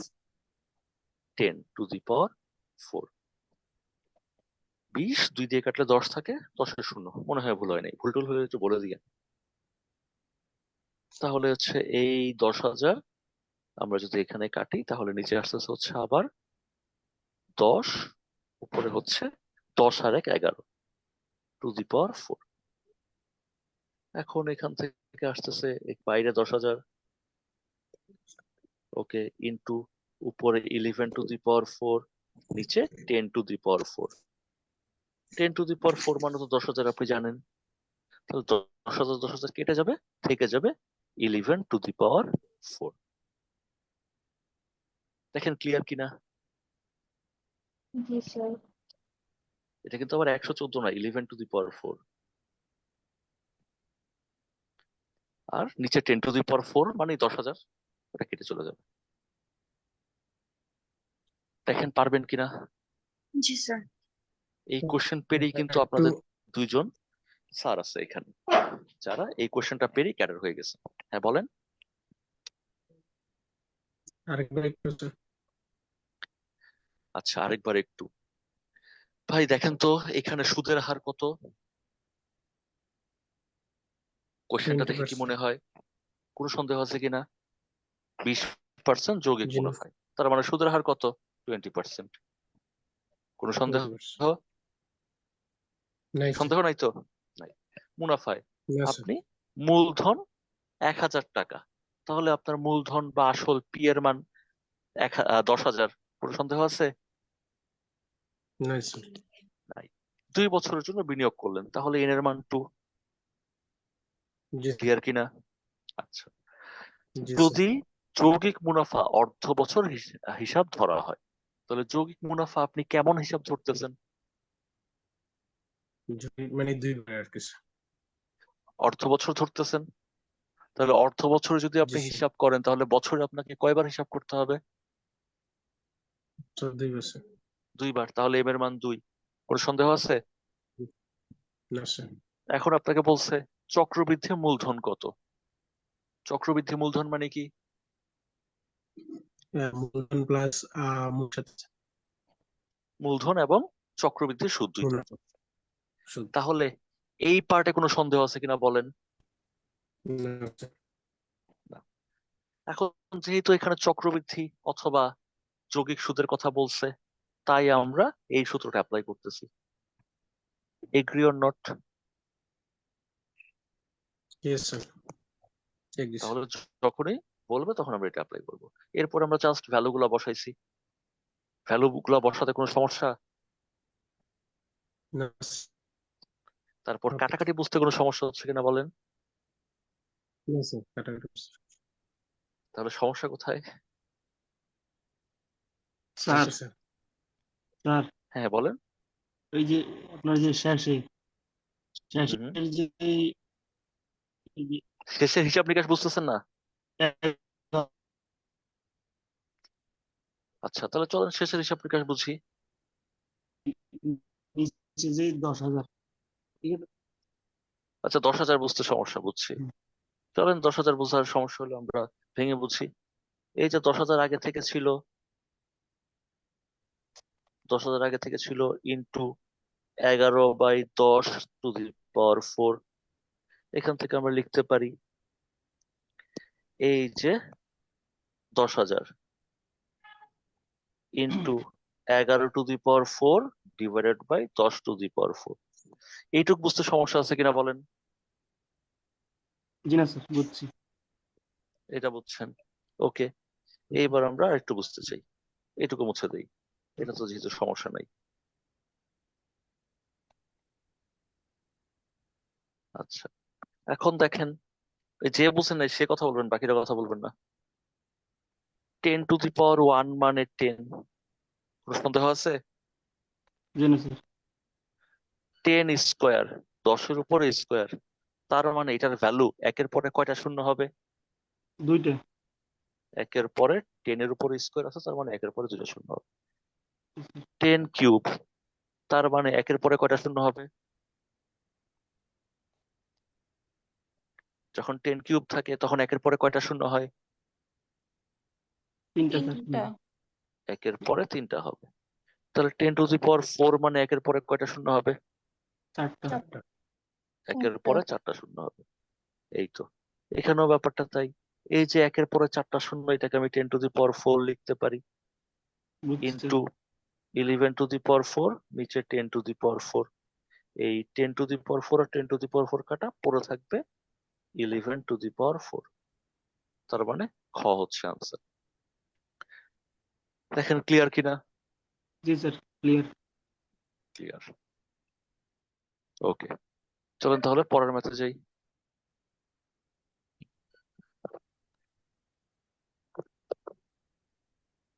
পরের ম্যাথে আমাদের কি বলতেছে? এক ব্যক্তি, ওকে, এক ব্যক্তি বার্ষিক 10% চক্রবৃদ্ধি সুদে, ও চক্রবৃদ্ধি বলছে, আমাকে চক্রবৃদ্ধিতে যেতে হবে, এবং সেই চক্রবৃদ্ধি সুদের হারটা হচ্ছে 10%। ওকে, চক্রবৃদ্ধি সুদে 600 টাকা ব্যাংকে জমা রাখলেন। তবে ব্যাংকেও 600 টাকা রাখতেছে, তার মানে আসলে হচ্ছে 600 টাকা। ওকে, তৃতীয় বছর শেষে ওই ব্যক্তি সুদসহ কত টাকা পাবেন? তাহলে 2 বছর শেষে উনি সুদসহ কত পাবেন, তার মানে সময় কেটে গেছে 2 বছর। উনি সুদসহ কত টাকা পাবেন মানে এর মানটা বের করতে হবে। বছরে কয়বার সুদ দেয় এই ব্যাপারটা কি এখানে উল্লেখ করছে? না। স্যার তাহলে এম এর মান কত হবে? 1। এম এর মান 1 হবে। পারবেন কিনা বলেন? জি স্যার, জি স্যার। ওকে, 726।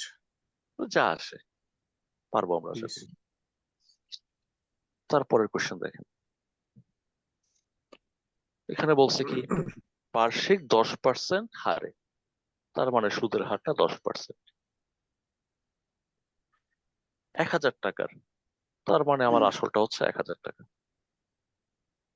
1,000 টাকা 2 বছর পর, তার মানে সময়টা হচ্ছে 2 বছর।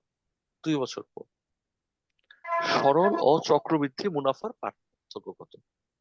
তাহলে 2 বছর পর আমার সরল মুনাফাটা কত জানতে হবে, চক্রবৃদ্ধির মুনাফাটা কত। চক্রবৃদ্ধি মূলধন না কিন্তু, চক্রবৃদ্ধি মূলধন মানে চক্রবৃদ্ধির সুদটা আর আসলটা যোগফল। ওরা এখানে চাচ্ছে চক্রবৃদ্ধির মুনাফাটা, তার মানে চক্রবৃদ্ধির সুদটা, ওই দুইটার পার্থক্য আসলে কত হবে, এটাই হচ্ছে আমাদের কাজ। তাহলে চলেন দেখি আমাদের সরল সুদের কি অবস্থা। সরল সুদ তো খুবই সহজ। সরল সুদ, তাহলে সরলের জন্য এস লিখলাম, আইএস। আগে তো আমাদের আইএস লেখার দরকার হতো না, কারণ একরকম সুদ নিয়ে কাজ করতাম, হয় চক্রবৃদ্ধি না হলে সরল। এখন দুইটা নিয়ে কাজ করবো, একটার নাম দিলাম আইএস। এটা সরল সুদ, সিম্পল সুদ। এখন আমার টাকা হচ্ছে 1,000, পি, এন এর মান হচ্ছে 2, আর এর মান হচ্ছে 10/100। তাহলে এখান থেকে হিসাব সহজ, 0 0 কাটা, 0 0 কাটা, পড়ে থাকবে কত? 200। 100। এটা হচ্ছে আমার সরল সুদ। ওকে, এবার চক্রবৃদ্ধির সুদটা দরকার। চক্রবৃদ্ধির সুদ তো আর আমি বের করতে পারি না, আমি সুদ আসল বের করতে পারি। আর সুদ আসল বের করলে তো আর সুদ বের করা কোনো ঘটনাই না। তো চলেন সুদ আসলটা বের করি। এ সমান কি, পি ইন্টু 1 + r⁴ n। এখানে এম গুলার মান 1, কারণ হলো আমাকে কোনো ক্লু দেয় নাই যে বছরে কয়বার সুদের হিসাব নিকাশটা করে। তাহলে হিসাব না বললেই এম এর মান 1। এবার আসেন পি এর মান বসাই, পি এর মান কত? 1,000। 1 + r এর মান কত? 10%, তার মানে 10/100 টু দি পাওয়ার সময়টা 2 বছর। তাহলে এখান থেকে আসতেছে, কাটাকাটি করে দেখেন আমি ডাইরেক্ট লিখলে প্রবলেম হয় কিনা, আমরা তো বারবার হিসাবটা করতেছি। কাটবো, লসাগু করবো, 11/10 আসবে। কারো সমস্যা কিনা হিসাব এটুকু না বুঝতে? স্যার। জি স্যার। এটা আমরা আশা করি এটা পারবো। কিন্তু উপরে 121, নিচে হচ্ছে 100, এবং এখান থেকে 0 0 কাটা, 0 0 কাটা, তাহলে থাকতেছে হচ্ছে 1210। 1210। তাহলে 2 বছর পরে সুদ আসল মিলে 1210। সুদ আসল মিলে যদি 1210 হয়, তাহলে সুদের কি অবস্থা? 210। এবারে হচ্ছে চক্রবৃদ্ধির সি বা কম্পাউন্ডের সি। সেটা কত হবে? 1210 থেকে 1000 বাদ 210। তাহলে এবার আমার যে টার্গেট সেটা হচ্ছে দুইটার পার্থক্য বের করা, আইসি এবং আইএস এর পার্থক্য, এবং সেটা সিম্পলি 10 টাকা। তার মানে ঘ রাইট আছে। দেখেন আমরা সবাই পারবো কিনা। স্যার এখানে আইসিটা বুঝতে পারি নাই। আইসিটা বুঝতে পারেন নাই? আইসি কি জিনিস একটু বলেন তো আমাকে। স্যার কি জিনিস চক্রবৃদ্ধি আইসি? চক্রবৃদ্ধি মুনাফা। বলেন। স্যার চক্রবৃদ্ধির মুনাফা, বৃদ্ধি মুনাফা, ওকে, চক্রবৃদ্ধি মুনাফা। এখন আমাকে বলেন তো, এই যে আমি এখান থেকে যে 1210 বের করছি, এটা কি জিনিস? স্যার 1210 হচ্ছে যৌগিক মুনাফা। না, 1210 কি জিনিস দেখেন, সমান। এই সমানের আগে কি আছে? এই সমান আছে, তার আগে এটা আছে, তার আগে এটা আছে, তার আগে এটা আছে। তার মানে এই 1210 আসলে এ, বারবার এ ছিল, এগুলো আমরা লিখি নাই। 1210 আসলে এ। তাহলে বলেন তো এ কি জিনিস এই সূত্রের ক্ষেত্রে?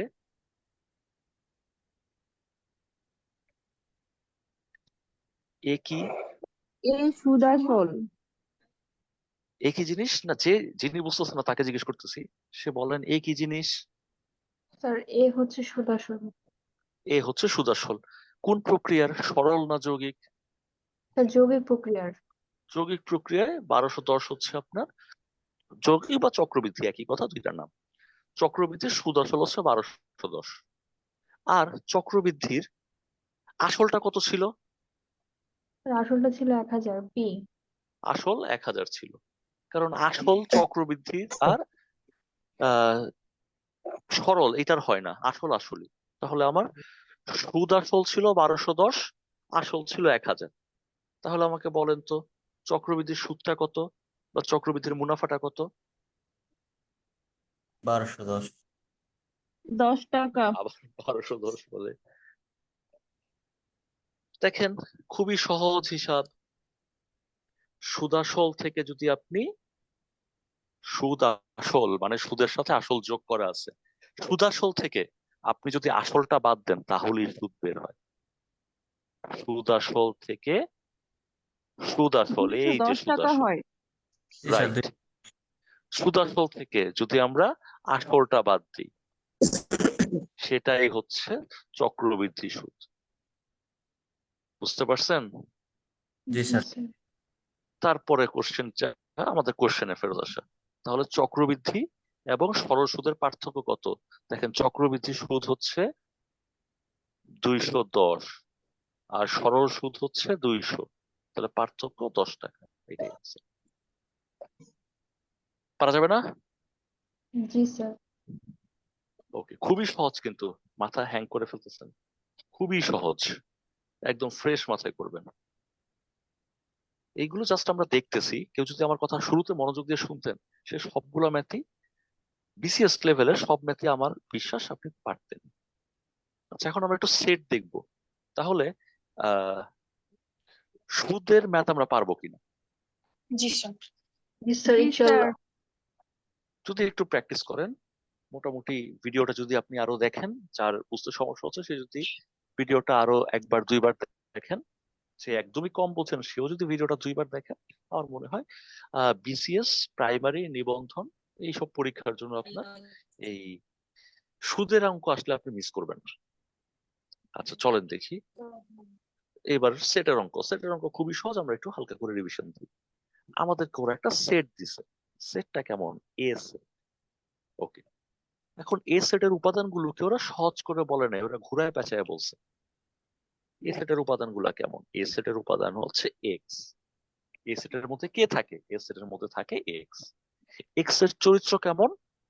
দেখেন এই সেটের ভেতর থাকে এক্স, এরপরে বাকি যেই কয়টা লেখা আছে সব কয়টা লেখা হচ্ছে এক্স এর চরিত্র নিয়ে বলা। এক্স বিলংস টু এন, তার মানে এক্সটার চরিত্র, একটা চরিত্র হচ্ছে সে স্বাভাবিক সংখ্যা, 1 2 3 4 5 6 এরকম স্বাভাবিক সংখ্যা। সে নেগেটিভও হইতে পারে না, সে জিরো হইতে পারে না, সে ভগ্নাংশ হইতে পারে না। সে ভগ্নাংশ হবে না, নেগেটিভও হবে না, জিরো হবে না, এক্সটা কি এন হবে। এবং এর মাধ্যমে বুঝে ফেলছি যে আর যাই হোক না কেন এই খ আনসার হইতেই পারে না, কারণ খতে আমি দেখতে পাচ্ছি -2 আছে, এক্স তো স্বাভাবিক সংখ্যা, স্বাভাবিক সংখ্যা মাইনাস হয় না, শূন্য হয় না, শূন্যর চেয়ে বড়, ভগ্নাংশ হয় না, 1 2 3 4 5 6 হলো স্বাভাবিক সংখ্যা। তারপরে বলছে x² -5x -14 = 0। এর মানে এক্স এর চরিত্র দুই রকম। এক্স এর একটা চরিত্র হচ্ছে সে স্বাভাবিক সংখ্যা 1 2 3 4, আর এক্স এর সেকেন্ড চরিত্র হচ্ছে সে এই সমীকরণটাকে সমাধান করে, বা এই সমীকরণটাকে সমাধান করলে যা বের হয় সেটাই এক্স। তাহলে সমীকরণটা কি x² -5x -14 = 0। এক্স এই সমীকরণটাকেও সমাধান করে, বা এই সমীকরণটার সমাধানও এক্স, এবং দুইটা শর্তই মানতে হবে। তাহলে এই সমীকরণটার সমাধান কি হবে? x²। এখন আমরা যদি এটাকে মিডিল টার্ম ব্রেক করি, 7 × 2 = 14, তাহলে আমরা বলতে পারি -7x + 2x -14 = 0। এখান থেকে আমি x কমন নিলে কি আসবে? x - 7 + 2 কমন নিলে কি আসবে? x - 7 = 0। এখন এখান থেকে আপনি লিখতে পারেন x - 7 আর x + 2 = 0। তার অর্থ কি দাঁড়াচ্ছে? x এর দুইটা মান সম্ভব। একটা মান হচ্ছে, আমি যেটা ভেঙেও দেখাই, অনেকে আমরা ভুলে গেছি, অনেকদিন পর পর ম্যাথ করা হয়। আপনি এখান থেকে ছোটবেলায় কি লিখতেন? হয় x - 7 = 0 অথবা x + 2 = 0। তারপর এখান থেকে আপনি লিখতেন তার অর্থ x = 7 আর তার অর্থ x = -2। আমাকে দুইটা শর্ত বলছে। প্রথম শর্ত কি? এক্স এর মানটা স্বাভাবিক সংখ্যা হতে হবে, 1 2 3 4, মাইনাস বা ভগ্নাংশ বা জিরো হতে পারবে না। আর সেকেন্ড শর্ত কি বলছে? এই সমীকরণের সমাধানটাও এক্স হবে। এখন আমি দেখতে পাচ্ছি এই সমীকরণের সমাধান 7ও হয়, এই সমীকরণের সমাধান -2ও হয়। তাহলে দেখেন দুইটা শর্তই মানতেছে হচ্ছে 7, কারণ এক্স এর মান -2 হয়েছে, সে তো প্রথম শর্ত ভায়োলেট করে ফেলছে। প্রথম শর্ত বলছে যে মাইনাস হতে পারবে না, তাহলে এক্স এর মান হচ্ছে 7। তার মানে এই সমীকরণটার সমাধান হচ্ছে, সমাধান সেট বা এ হচ্ছে 7। তার মানে আনসার ডি হচ্ছে আনসার। দেখেন সবাই আমরা পারবো কিনা। জি জি স্যার। স্যার। কে? তবে সেট খুবই সহজ।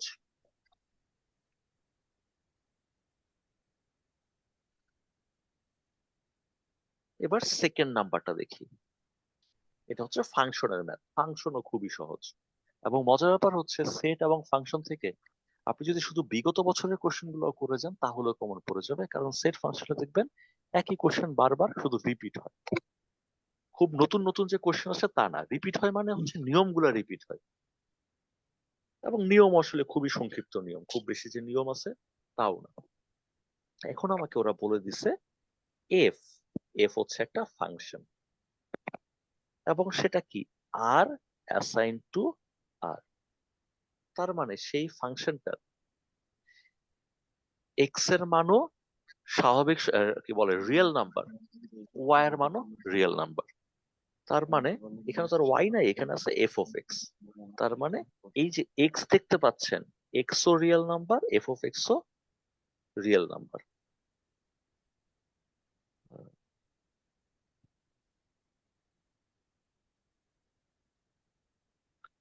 চিনির মূল্য বেড়ে যাওয়ায়, আচ্ছা এটা এখানে দিলে তো ভাই আমি পারবো না, এটা আপনি আমাদের হোয়াটসঅ্যাপ গ্রুপটায় দিবেন, ঠিক আছে? আমরা সলভ ক্লাসে এগুলো করব।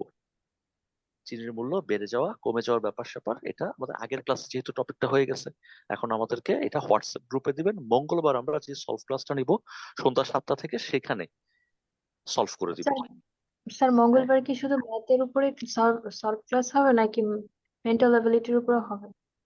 ম্যাথ আমি যে কয়টা পড়াই সেখানে আপনাদের যা যা প্রবলেম হয় প্রতি মঙ্গলবার সকল প্রবলেমের বস্তা পাঠিয়ে দিবেন। মঙ্গলবারের আগে আমাকে সোমবারের মধ্যে সকল প্রবলেমের বস্তা পাঠাবেন, ঠিক আছে? যেই সাবজেক্টই প্রবলেম হয় না কেন সব পাঠিয়ে দিবেন, আমরা মঙ্গলবার শুধু সলভ করব। আর এখানে চ্যাটটা আমাদের কিন্তু শেষ হয়ে গেলেই, ক্লাসটা শেষ হলেই চ্যাটটা কিন্তু ডিলিট হয়ে যাবে, এই স্যার জন্য সব প্রবলেমগুলো সাবজেক্ট একসাথে নিবেন সলভ ক্লাস? বেশি যে সলভ ক্লাস দেওয়া যাবে না, এই জন্য একটা সলভ ক্লাস নিতে হবে। আমি তো অসংখ্য ক্লাস এখন দিতে পারবো না, সেটার জন্য 48 ওয়েট করতে হবে, তখন সকল স্যার। সাবজেক্টের সেপারেট সেপারেট সলভ ক্লাস হবে। এখন হচ্ছে আমাদের লিমিটেশনের কারণে সলভ ক্লাসের সংখ্যা তো একটু কমই হবে।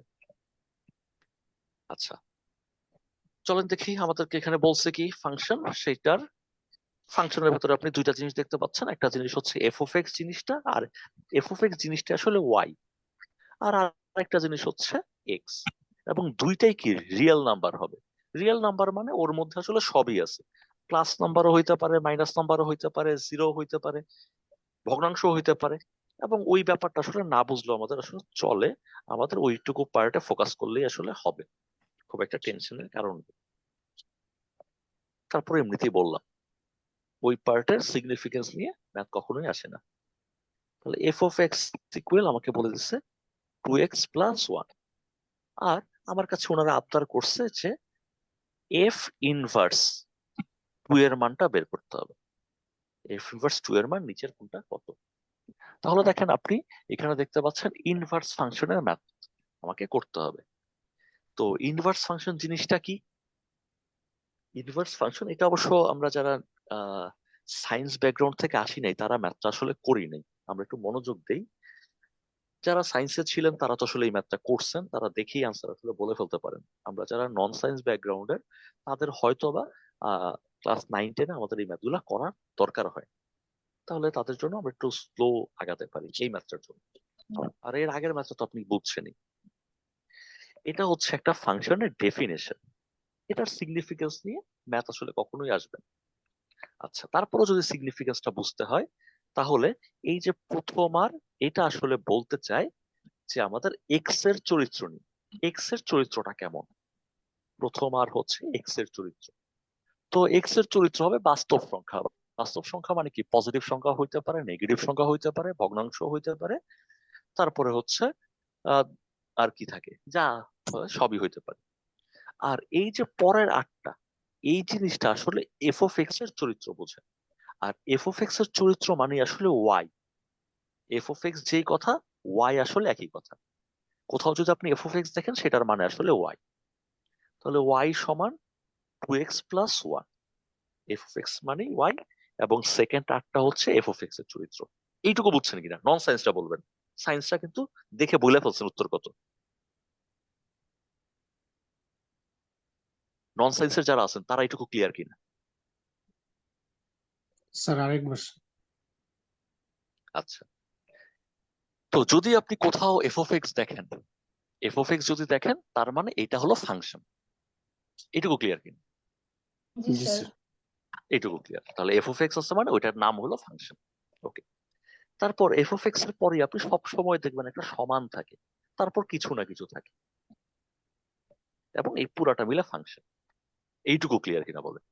আস্তে আস্তে জি আগাবো। স্যার। ঠিক আছে। এর সামনে আপনি কিছু জিনিস দেখবেন, এবং সেই জিনিসটা না বুঝলেও কোনো সমস্যাই আপনি কখনোই ফেস করবেন না কোনো বিসিএস এর পরীক্ষাতে। তারপরেও আমরা একটু দেখার চেষ্টা করতেছি, ইন কেস আমরা অধিক সিকিউরিটির জন্য, চলেন অধিক সিকিউরিটির জন্য দেখি। এই যে একটা এফ আছে, এটার মানে হলো ফাংশনটাকে আমরা প্রকাশ করছি কি এফ অফ সামথিং দিয়ে। আপনি যদি এফ অফ এক্স না দিয়ে কোথাও যদি আপনি দেখেন পি অফ এক্স, তার মানেও ফাংশন। আপনি কোথাও যদি দেখেন জি অফ এক্স, তার মানেও ফাংশন। ঠিক যেমন কোনো অঙ্কে আপনি ধরেন যে মনে করি আমার টাকার পরিমাণ এক্স, তাও যেমন সঠিক। আপনি কোনো অঙ্কে ধরেন যে আমার টাকার পরিমাণ ক সেটাও সঠিক। কোনো অঙ্কে আপনি ধরেন আমার টাকার পরিমাণ পি, সেটাও সঠিক। ঠিক একইভাবে কোথাও এফ অফ এক্স দেখলে সেটাও ফাংশন, কোথাও জি অফ এক্স দেখলে সেটাও ফাংশন, কোথাও পি অফ এক্স দেখলে সেটাও ফাংশন। তাহলে সামথিং অফ এক্স সমান সামথিং, এই জিনিসটাই ফাংশন। তাহলে এখানে যেহেতু ফাংশনটা এফ দিয়ে প্রকাশ করছে তাই এখানে এফ লিখছে। এইটুকু ক্লিয়ার কিনা বলেন? জি জি স্যার। স্যার। তারপর এখানে প্রথম যেই, এরপর আপনি কোলন দেখতেছেন, এটা হলো প্রথা, প্রথার কোলন। এরপরে দেখেন একটা সংখ্যা লিখছে, একটা তীর চিহ্ন দিছে, আর একটা সংখ্যা লিখছে। তাহলে প্রথম যেই জিনিসটা লিখছে সেটা আসলে এক্স এর চরিত্র, ওই যে এফ এর ভেতরে যাকে লিখছে, এবং সমান চিহ্নটার পরে যে অজানা জিনিসটা আছে, ওয়ান আর টু তো জানা জিনিস, অজানা যে জিনিসটা আছে সেটা দেখেন এই ব্রেকেটের মধ্যেও আছে। তাহলে এই ব্রেকেটের ভেতরের জিনিসটা বা এই এক্সটা, এই এক্সটার চরিত্র হচ্ছে বাস্তব সংখ্যা। আর থাকার মানে হচ্ছে বাস্তব সংখ্যা। বাস্তব সংখ্যা মানে ধনাত্মক সংখ্যা হতে পারে, ঋণাত্মক সংখ্যাও হতে পারে, ভগ্নাংশও হতে পারে। এটা হচ্ছে এই এক্সটার চরিত্র। ক্লিয়ার কিনা এইটুকু? জি জি স্যার। স্যার। তারপর এই যে পরের আর দেখতে পাচ্ছেন, এটার মানে হচ্ছে পুরা ফাংশনটা। পুরা ফাংশন মানে পুরা ফাংশনের বাম পক্ষটা, মানে এফ অফ এক্সটা। যদি এফ অফ এক্স না পেয়ে আপনি পি অফ এক্স পান, বা জি অফ এক্স পান, বা এ অফ এক্স পান, বা বি অফ এক্স পান, এই পুরা ব্যাপারটা কে আমরা ওয়াই দিয়ে প্রকাশ করতে পারি। পুরা ব্যাপারটাকে আমরা ওয়াই দিয়ে প্রকাশ করতে পারি, এবং সেই ওয়াই এর চরিত্র হচ্ছে এই আটটা। ক্লিয়ার কিনা? স্যার ওয়াইয়ের চরিত্র কোনটা বললেন? এই যে তৃতীয়টা, একজনই বাকি আছে তৃতীয়টা, কারণ এটার চরিত্র ডান। এটার চরিত্র হচ্ছে এফ এর পেটের ভেতরের জিনিস অথবা ডান সাইডের অজানা জিনিসটা। আর এই এফটা দিয়ে বোঝাচ্ছে আমি ফাংশনটাকে এফ চিহ্ন দিয়ে প্রকাশ করছি, নট পি, নট জি। তাহলে অবশিষ্ট কে আছে? এই আর আছে। তাহলে এই পুরা এফ অফ এক্স মানেই একটা আর অন্য একটা অজানা জিনিস। যেমন দেখেন ডান সাইডে অজানা জিনিস এক্স, আর এফ এর পেটের ভেতরের অজানা জিনিস এক্স, সেটা সম্পর্কে আমাকে বলে প্রথম আর।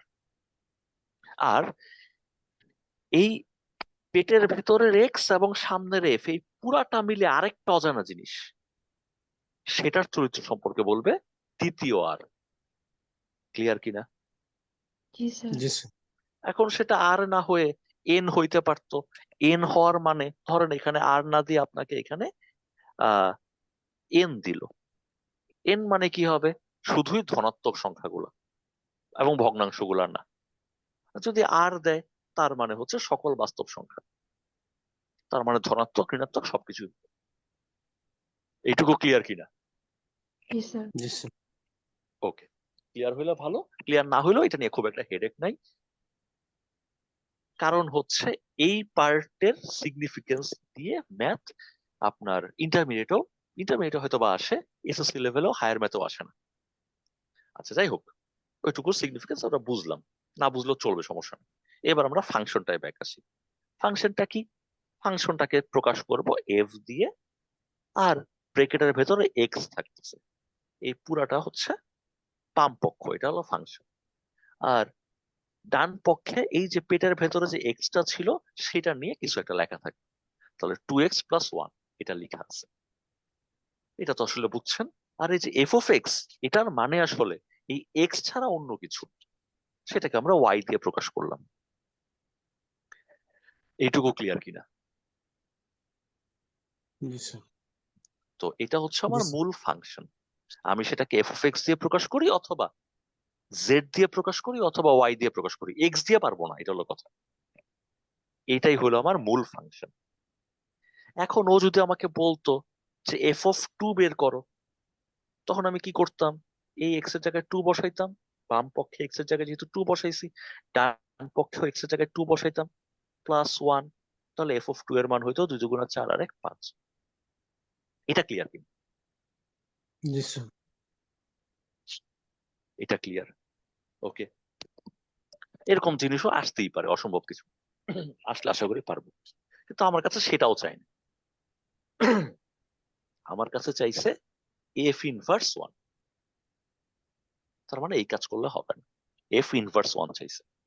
এখন এফ ইনভার্সের মানেটা কি, এফ ইনভার্সের মানেটা কি, এটা হলো বিষয়। এফ ইনভার্সের মানে হচ্ছে এই সমীকরণটাকে আমরা, এই যে সমীকরণটা আছে এটাকে আমরা ডান বাম করে, এই সমীকরণে যেমন ওয়াই সমান সামথিং আছে, এই সমীকরণটাকে আমরা ডান বাম করে এক্স সমান সামথিং বানানোর চেষ্টা করি। এই সমীকরণে ওয়াই সমান সামথিং আছে, এটাকে আমরা ডান বামে নিয়ে এক্স সমান সামথিং বানানোর চেষ্টা করব। চলেন দেখি কিভাবে বানানো যায়। 2x প্লাস 1 ইকুয়াল ওয়াই, বা বা 2x সমান 1, সরি ওয়াই মাইনাস 1, বা x সমান y মাইনাস 1/2। তাহলে যখনই আমরা দেখবো এফ ইনভার্স বের করতে বলছে, তখনই আমরা এখানে সামথিং সমান অন্য কিছুর একটা ব্যাপ্তি ছিল, এটাকে আমরা উল্টিয়ে অন্য কিছু সমান, অর্থাৎ এক্স সমান সামথিং বের করার চেষ্টা করব। এই পর্যন্ত ক্লিয়ার? স্যার আরেকবার এখানে কি বললেন স্যার, ওই যে ইনভার্স থাকলে উল্টিয়ে স্যার? আচ্ছা ওকে, ওয়েট ওয়েট ওয়েট ওয়েট, বিষয়টা ডিফিকাল্ট, যেহেতু কখনোই আপনি এই জিনিসটা ধরেননি, আরেকবার বলে যান।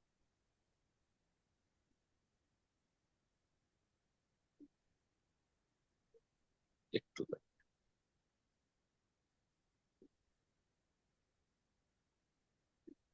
তাহলে ওরা আমাকে দিয়ে দিচ্ছে একটা function F of x equal 2x plus 1, এটা আমাকে দিচ্ছে। তো ওরা আমাকে এফ অফ 5 বলুক, এফ অফ 10 বলুক, যে কোনো কিছু বের করতে বললে পারবো কি? আগে এটা জি আমাকে স্যার, ওইটা কনফার্ম পারবো, করেন। ওইটা শিওর তো? পারবো স্যার। ওটা জি পারবো, স্যার। ওকে। কিন্তু ওরা আমার কাছে এটা চাচ্ছে না, ওরা আমার কাছে যাচ্ছে অন্য জিনিস। সেটা কি? এফ ইনভার্স 2 এর মান চাচ্ছে। হুম। তাহলে এখন কি করা যায়? এখন এই যে আমাকে যে ফাংশনটা বলছে এফ অফ এক্স, এই এফ অফ এক্স এর পরিবর্তে আমি অন্য একটা কিছু লিখবো। হয়তো এফ মানে ফাংশন, তার ভেতরে নিচে এক্স দিচ্ছে, বা এখানেও এক্স এর একটা রাশি বলছে। তাহলে আমি এখানে এক্স এর পরিবর্তে অন্য যে কোনো কিছু ধরতে পারবো। কি ধরা যায় বলেন তো? ABCD যে কোনো একটা ধরতে পারিস। যে কোনো, কোনটা ধরবো বলেন? ধরলাম ও এ ধরলাম স্যার। এ ধরলাম, তাহলে এই পুরো জিনিসটাকে এ ধরলাম। তাহলে এফ অফ এক্স জিনিসটাই আসলে এ, এ সমান 2x প্লাস 1 লেখা যায়। এই এর চরিত্র বা পুরা এফ অফ এক্স এর চরিত্রটা হচ্ছে এই 8টা, আর এই যে এক্সটা আছে এক্স এর চরিত্র সম্পর্কে বলবে এই 8টা। আর আমি যে ফাংশনটা এফ দিয়ে ধরছি, এইখানে সেই এফ দিয়ে যে ধরছি সেই ব্যাপারটা এখানে লেখা আছে। ক্লিয়ার কিনা এটুকু? ক্লিয়ার। এখন আমার কাছে ওরা এফ চাচ্ছে না, এফ ইনভার্স, তারপর একটা সংখ্যা চাচ্ছে, যা চাওয়ার চাক, বাট আমাকে এফ ইনভার্সটা বের করতে হবে। কি এফ ইনভার্স কিভাবে বের করবো? এখানে আপনি দেখতে পাচ্ছেন এ সমান এক্স এর কিছু একটা লেখা আছে, দেখা যাচ্ছে কিনা? জি স্যার। এখন এটাকে আমি পক্ষান্তর করে এক্স সমান, আমার টার্গেট হচ্ছে এক্স সমান কিছু একটা লেখা। এটুকু ক্লিয়ার কিনা? জি স্যার। এখানে আমি সুন্দর করে চোখে দেখতে পাচ্ছি এ সমান সামথিং লেখা আছে। আর আমার লক্ষ্য কি? আমার লক্ষ্য হচ্ছে এক্স সমান সামথিং লেখা। এক্স সমান সামথিং কিভাবে লিখতে পারি? পক্ষান্তর করে লিখবো। আর কিভাবে লিখবো?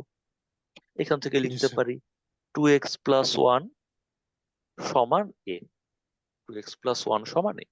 বাট এক্স সমান তো হয় নাই, আমার টার্গেট এই না যে স্যার। এফ এর পেটের ভেতরে যে ছিল সেটা সমান কাউকে লেখা, এখনো হয়নি। এখন কি করতে পারি? 2x সমান এ মাইনাস 1, এখনো হয় নাই।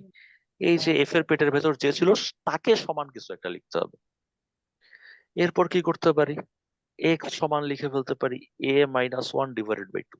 এখন দেখেন এই যে এফ এর পেটের ভেতর যে ছিল সেটা সমান সামথিং লেখা হয়েছে কিনা? জি স্যার। হয়ে গেছে। সেটাই হচ্ছে আমাদের কাঙ্ক্ষিত এফ ইনভার্স, তার মানে এ মাইনাস 1/2।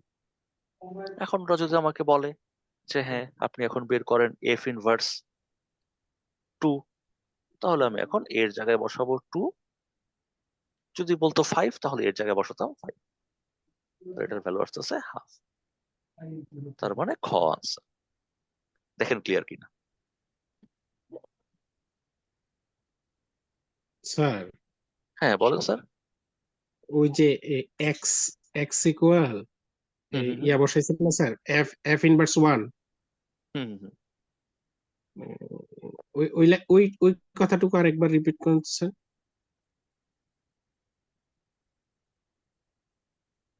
এই যে এক্স এক্স ইকুয়াল এ মাইনাস ওয়ান ডিভাইডেড টু, এরপর থেকে একটু কথাটুকু স্যার। আচ্ছা, তো এখানে দেখেন আমার দরকার কি ভাই, আগে দেখেন তো আমার এফ ইনভার্স বের করা দরকার না? জি স্যার।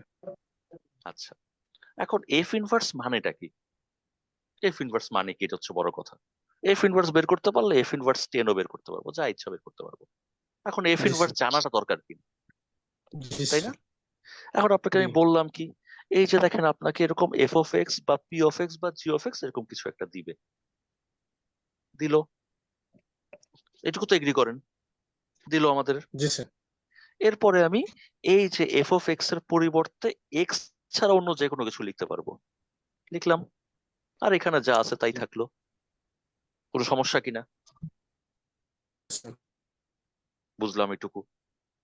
আচ্ছা, এখন আমার দরকার তো এফ ইনভার্স, এফ ইনভার্স দরকার, এফ ইনভার্স পেলে আমি এফ ইনভার্স 10 1 2 যা ইচ্ছা পারবো। কারণ এফ ইনভার্স বের করার নিয়মটা কি, এই যে সমীকরণটা দেখতে পাচ্ছি, এই সমীকরণটায় আসলে, এই সমীকরণটায় আমি কি করতে চাই, এই যে এফ অফ যা ছিল, এফ এর পেটের ভেতর যা ছিল সেটা সমান অন্য কিছু নিয়ে আসা। এই কথাটা বুঝছেন কিনা? জি, নিয়ে আসলাম।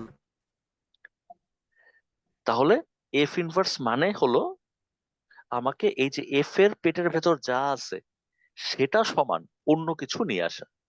তার জন্য পক্ষান্তর করছি, তারপর 2 দিয়ে ভাগ দিছি। এইটুকু বুঝছেন কিনা? জি স্যার। শিওর এটুকু তো বুঝছেন? এটা হচ্ছে স্যার। বুঝছেন। তাহলে এফ ইনভার্স মানে এটা, এফ ইনভার্স, তাহলে এটা করার মাধ্যমে যা করলাম তার মানে এফ ইনভার্স করলাম। এফ ইনভার্স মানে কি তাহলে? এ মাইনাস ওয়ান বাই টু। আচ্ছা, এক্স এক্স সমান ওই যে মানে এক্স এক্স সমানই সমান হচ্ছে হলো F x inverse. Inverse one.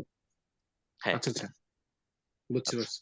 এখন যদি আমাকে এখানে 10 বলে, আমি এর জায়গায় 10 বসায় দিব, এফ ইনভার্স 10, তার মানে এখানে আমরা পাচ্ছি 10 মাইনাস ওয়ান বাই টু, তার মানে 9/2। ক্লিয়ার কিনা? জি স্যার স্যার। এফ আর আর মানে কি, ওটা আর আর আরেকবার মানে একটু তোকে বলবেন? যে বললাম, জি স্যার। বলেন আর আর মানে কি, এখন তো আমি জিজ্ঞেস করবো এগুলো, কে বলতে পারবেন আর ওইটাই আর স্যার। মানে কি? তার চেয়েও বড় কথা হচ্ছে আর আর মানে কি, এটা আমাদের পরীক্ষায় কখনোই আসবে না। আমাদের কাজ হবে ওইটুকু অংশ বাদ দিয়ে। এটা হলো প্রথম ব্যাপার। সেকেন্ড ব্যাপার হচ্ছে স্টিল আর আর কি এটা বলছি, কে বলতে পারবেন দেখি, রিয়েল একজন নাম্বার। রিক্যাপ করেন তো। Sir are the ratio sir number. প্রথম আরটা হচ্ছে ফাংশন অফ এক্স এর ভিতরে যেটা সেটাকে বোঝাচ্ছে, আর বাকি আরটা ফাংশন অফ এক্স কে যে আমরা চেঞ্জ করে পরে ওয়াই লিখলাম ওইটার ভ্যালুটা হবে। রাইট। তাহলে রিয়েল প্রথম আর, প্রথম আরের ফলে এটা আমার কখনোই কাজে লাগবে না বিসিএস এর জন্য। তারপরে আমরা দেখি আর মানে হচ্ছে রিয়েল নাম্বার। আর মানে কি বলেন, যে জিজ্ঞেস রিয়েল করছিলেন নাম্বার সে স্যার। বলেন। আর মানে real real number. Number, real number কারা হয়, কারা রিয়েল নাম্বার? মানে প্লাস মাইনাস ধনাত্মক ঋণাত্মক প্লাস শূন্য মাইনাস, সহ সকল শূন্য সহ, ভগ্নাংশ সহ। ধনাত্মক ঋণাত্মক। সবাই রিয়েল নাম্বার। ওকে, তাহলে প্রথম আটটা, দাঁড়ান না একটু ফ্রেশ করে লিখি, এটা আমার কখনোই কাজে লাগবে না বিসিএস এর ম্যাথ বা জবের ম্যাথের জন্য। ঠিক আছে, তারপর আমরা একটু দেখতে চাই এফ আর, এরো আর, তারপর এখানে বলছে F of x equal 2x plus 1। ঠিক আছে, এগুলো আসলে অনেক ভেতর থেকে বুঝতে পারলে ভালো হইতো, কিন্তু পুরো ব্যাপারটা আসলে আমাদের হায়ার ম্যাথের জিনিস। বাট ব্যাপারগুলো অনেক মজার ব্যাপার, এবং এগুলোর উপরে আসলে আমরা একটা দুইটা ক্লাস করতে পারি। যাই হোক, এখন আমাদের সেই সুযোগ নাই, সেই বিলাসিতা করার ব্যাপার নাই, তারপর আমরা একটু আপনাদের কিউরিসিটির উপর বেস করে দেখতে পাচ্ছি। তাহলে এখানে এফ ব্রেকেট দিয়ে কোনো কিছু থাকার মানে সেটা আসলে ফাংশন। এটাকে আপনি কখনো পেতে পারেন এফ অফ এক্স এই চেহারায়, কখনো পেতে পারেন জি অফ এক্স এই চেহারায়, কখনো পেতে পারেন পি অফ এক্স এই চেহারায়। এগুলো হচ্ছে ফাংশন। এবং এরপরেই আপনি দেখবেন এখানে এক্স সম্বলিত কিছু একটা আছে। হয়তোবা এখানে আপনাকে যেটা দিছে 2x+1, এখানে হয়তোবা এক্স স্কোয়ার, এখানে হয়তোবা x² + 5x-2, এরকম যে কোনো কিছু দিতে পারে। বাট যাই দিবে না কেন সেখানে এক্স এর একটা ছড়াছড়ি আপনি দেখবেন, এক্স এর উপস্থিতি দেখবেন। আর এই পাশে দেখবেন আপনি কোনো একটা সংখ্যার ব্রেকেটে এক্স আছে। তার মানে এটা আসলে ফাংশনটাকে প্রকাশ করা হয়েছে এফ দিয়ে, এখানে ফাংশনকে প্রকাশ করা হয়েছে জি দিয়ে, এখানে ফাংশন প্রকাশ করা হয়েছে পি দিয়ে। যে কোনো কিছু দিয়ে ফাংশনকে প্রকাশ করা যায়। এইটুকু ক্লিয়ার কিনা সবার কাছে? জি স্যার। ওকে, তাহলে ফাংশনকে যেহেতু আমি এফ দিয়ে প্রকাশ করতেছি, এই জন্য এখানে একটা এফ লিখছি। ক্লিয়ার কিনা এইটুকু? জি স্যার। এরপরে এই যে প্রথম আটটা, এই আটটা আসলে এই যে ফাংশনের পেটের ভেতরে যে জিনিসটা ছিল, কোন জিনিসটা ছিল? এক্স জিনিসটা ছিল। জি সেই এক্স এর চরিত্র, হচ্ছে আর। এক্স এর মান কিন্তু আর না, এক্স এর মানটা কেমন হবে, কেমন ধরনের হতে পারে, সেটা হচ্ছে এই আটটা। তো ওরা আমাকে এখানে বলে দিচ্ছে এক্স এর মানটা হবে একটা বাস্তব সংখ্যা। তার মানে এখানে একটা ভগ্নাংশ হতে পারে, ধনাত্মক যে কোনো সংখ্যা হতে পারে, ঋণাত্মক যে কোনো সংখ্যা হতে পারে। তাহলে এই এক্স এর চরিত্রটা বোঝাচ্ছে এই আর দিয়ে। ক্লিয়ার কিনা বলেন? ক্লিয়ার। ওকে, তারপর এই যে পুরা এফ অফ এক্সটাকে আমরা অন্য যে কোনো চিহ্ন দিয়ে প্রকাশ করতে পারি। তবে ম্যাথের ট্রেডিশন হচ্ছে ওয়াই দিয়ে প্রকাশ করা।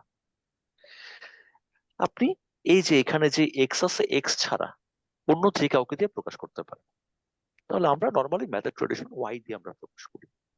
ঠিক আছে, তাহলে ওয়াই সমান হচ্ছে 2x+1। এই যে এই এফ অফ এক্স জিনিসটা, সেটাই তো ওয়াই। এই ওয়াই এর ক্যারেক্টারটা কেমন, আর সেটা সম্পর্কে আমাদের আইডিয়া দিচ্ছে। ওরা এখানে ওয়াই এর ক্যারেক্টার সম্পর্কেও বলছে যে ওয়াইটাও বাস্তব সংখ্যা হবে। ক্লিয়ার কিনা? ক্লিয়ার স্যার, এবার বুঝতে পারছি। ওকে, তারপর এটা তো আমাদের ফাংশনের ব্যাপার, এটাও ফাংশনের ব্যাপার। এফ অফ সামথিং বের করতে বললে আমরা এক্স এর জায়গায় 5 বসাই, এখানে 5 বসায় বের করে ফেলবো। আর যদি আমাকে এফ ইনভার্স সামথিং বের করতে বলে, আগে তো আমাকে এফ ইনভার্স বের করতে হবে। এফ ইনভার্স মানে এই যে এখানে পেটের ভেতর যে ছিল সেটা সমান লিখতে হবে। দেখেন এখানে পেটের ভেতরে ছিল কে? পেটের ভেতরে ছিল এক্স। তাহলে আমাকে এক্স সমান সামথিং লিখতে হবে এই সমীকরণটাকে নাড়াচাড়া করে। তাহলে এখানে এক্স সমান সামথিং লিখলে ব্যাপারটা দাঁড়ায় হচ্ছে y-1/2। ক্লিয়ার কিনা? ক্লিয়ার। এইটুকু ক্লিয়ার হলে আমাদের যে কোনো জবের কাজ আসলে হয়ে গেছে। এখানে অনেক ব্যাপার আছে। আটটা হচ্ছে মূলত ডোমেইন, পরের আটটা হচ্ছে মূলত কোডোমেইন। কোডোমেইনটা আবার রেঞ্জের সাবসেট। এইখানে অনেক ব্যাপার স্যাপার আছে, বাট এটা আমাদের জন্য, মানে আমাদের জব এক্সামিনেশনের জন্য কোনো গুরুত্ব ক্যারি করে না। এক্সামের কোশ্চেন আনসার করে আসতে পারবে কিনা সেটা বলে। পারবো স্যার। ওকে, সেটা পারলে আমাদের কাজ হয়ে যাবে।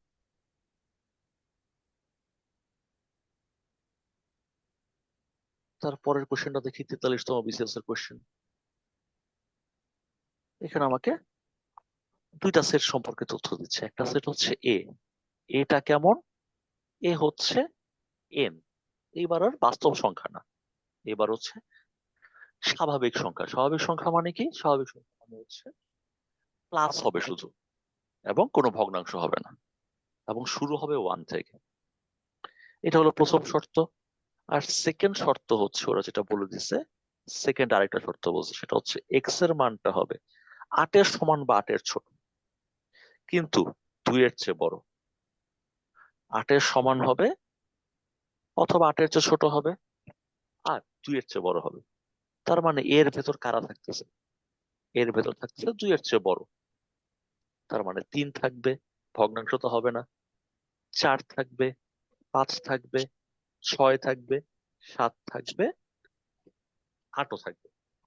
কারণ দেখেন নিচে একটা দাগ দিয়ে দিছে, মানে 8ও চলবে, 8-এর চেয়ে ছোট যে কেউ চলবে। এটা হচ্ছে এ। এরপর আসেন বি। বিতে কি বলছে, এক্সটা কেমন হবে, আবারও স্বাভাবিক সংখ্যা, ভগ্নাংশ হবে না, শুধু ধনাত্মক সংখ্যা হবে 1 2 3 4। তারপরে বলছে শুধু এইটুকুই না, এক্স হবে বিজোড়, এবং এখানেও শেষ না, এবং এক্স হবে 9-এর সমান বা 9-এর চেয়ে ছোট। তার মানে এক্স ধনাত্মক হবে, ভগ্নাংশ হবে না, বিজোড় হবে, এবং সেই বিজোড় গুলো 9-এর সমান বা 9-এর চেয়ে ছোট হবে। তার মানে কে আসতেছে, 1 সে বিজোড়ও স্বাভাবিকও 9-এর চেয়ে ছোট। 3 সেও বিজোড় স্বাভাবিক 9-এর চেয়ে ছোট। তারপরে হচ্ছে 5, তারপরে 7, তারপর 9 নিজে, কারণ 9-এর সমান হলেও চলবে। তাহলে আমরা এ আর বি পেয়ে গেলাম। এবার আমার দরকার এ আর বি এর ইন্টারসেকশন। তার মানে এ আর বি এর মাঝের কমন গুলো, ইউনিয়ন মানে কাপের মতো উপরের দিকে থাকে, সেখানে কমন আনকমন সবাই আসে, এটা তো মনে থাকার কথা সবারই। আর যখন ক্যাপ থাকে মানে নিচের দিকে থাকে, তখন শুধু কমন গুলো আসবে। তো দুজনের মাঝে কমন কে 3, 3 তাহলে 5 3 7 আসবে। 5 কমন 5 আসবে। 7 কমন 7 আসবে। এই তো। তাহলে আমাদের উত্তর হচ্ছে ডি বা ঘ। পারবো কিনা সবাই? জি। পারবো। এটা পারা যাবে।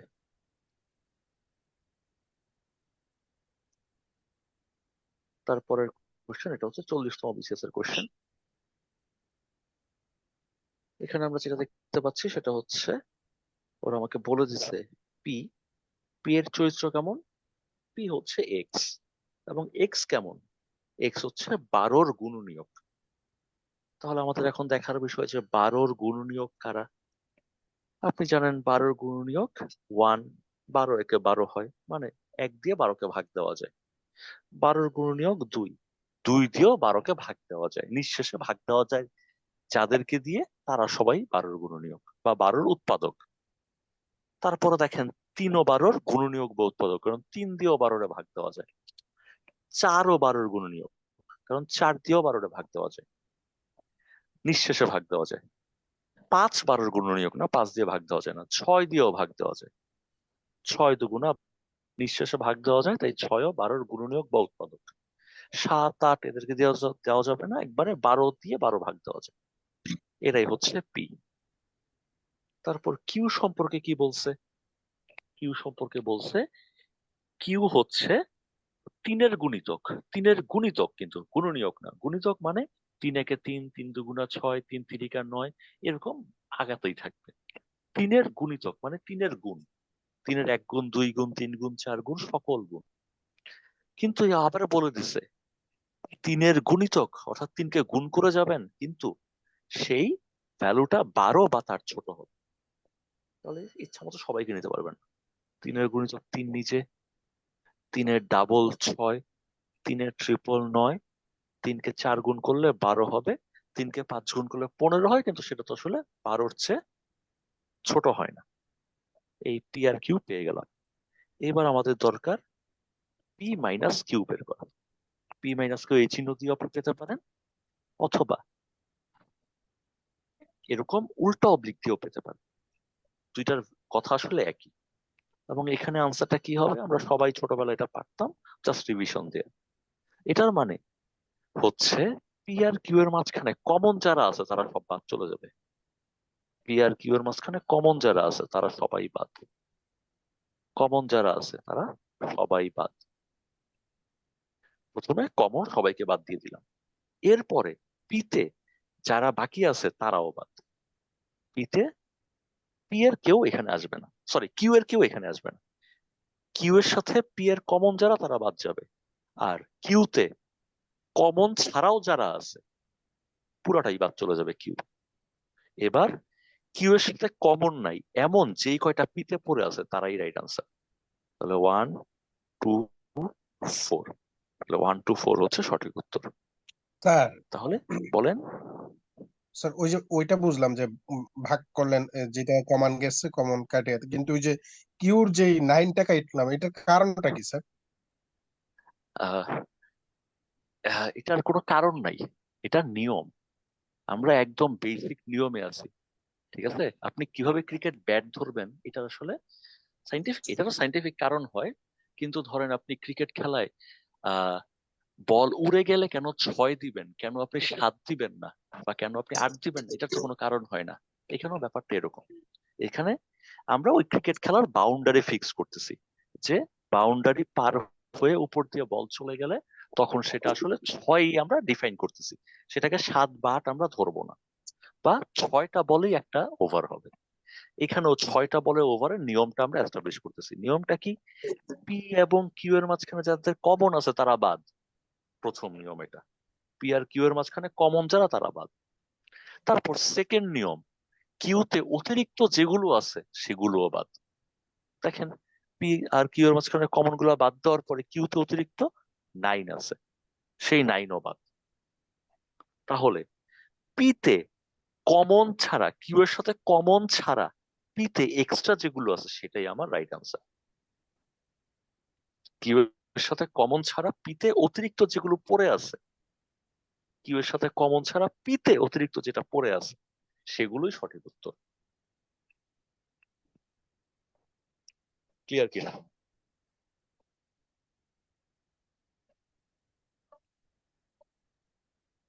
Clear sir sir. এই জিনিসটা আমি অনেকদিন ধরে খুঁজতেছি স্যার, এটা মানে কারণটা কি স্যার? এই যে বললাম যে আপনি বলটা উড়ে চলে গেলে সেখানে আপনি 6 জি, ধরবেন না 12 ধরবেন, এটা তো আমাদেরকে এস্টাবলিশ করতে হবে। এখানে সেই জিনিসটা করা হয়েছে।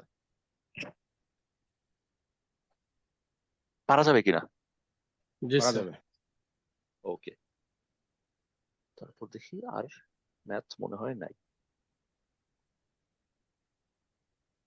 ওকে, তাহলে আমরা মোটামুটি সেট এবং ওটার নাম কি, সুদ, ইন্টারেস্ট, কম্পাউন্ড ইন্টারেস্ট। ইন্টারেস্ট, হ্যাঁ কম্পাউন্ড, সিম্পল, সব রকমের ইন্টারেস্ট বা সুদ বা সুদ কষা। তাহলে এটা মোটামুটি আমরা যা পড়লাম আশা করি আমরা বিসিএস লেভেলটা কভার করে ফেলতে পারবো। এখন বাকি কাজ আপনার। আমরা তো নিয়ম দেখলাম, বাট আপনাকে তো এত স্লো অঙ্ক করলে হবে না, আপনাকে আরো ফাস্ট করতে হবে, সেই জন্য আপনাকে প্র্যাকটিস করতে হবে। তারপরে হচ্ছে আরো ফাস্ট ক্যালকুলেশন করতে হবে, সেটা আপনাকে প্র্যাকটিস করতে হবে। ওইটুকু দক্ষতা আপনাকে একটু নিজের অর্জন করতে হবে। কি মনে হয়, পারা যাবে না? জি যাবে। জি স্যার। স্যার। আর তারপরে যে কটা সমস্যা হয় সেই সমস্যাগুলো আমাকে সোমবারের মধ্যে পাঠাবেন, তাহলে আমরা মঙ্গলবার সলভ ক্লাসে সেগুলো নিয়ে আলোচনা করতে পারবো। ওকে, ওকে স্যার, তাহলে আজকের ক্লাস এতটুকুই। সবাইকে ধন্যবাদ। জি স্যার। থ্যাংক ইউ স্যার, আসসালামু আলাইকুম। ওয়ালাইকুম আসসালাম।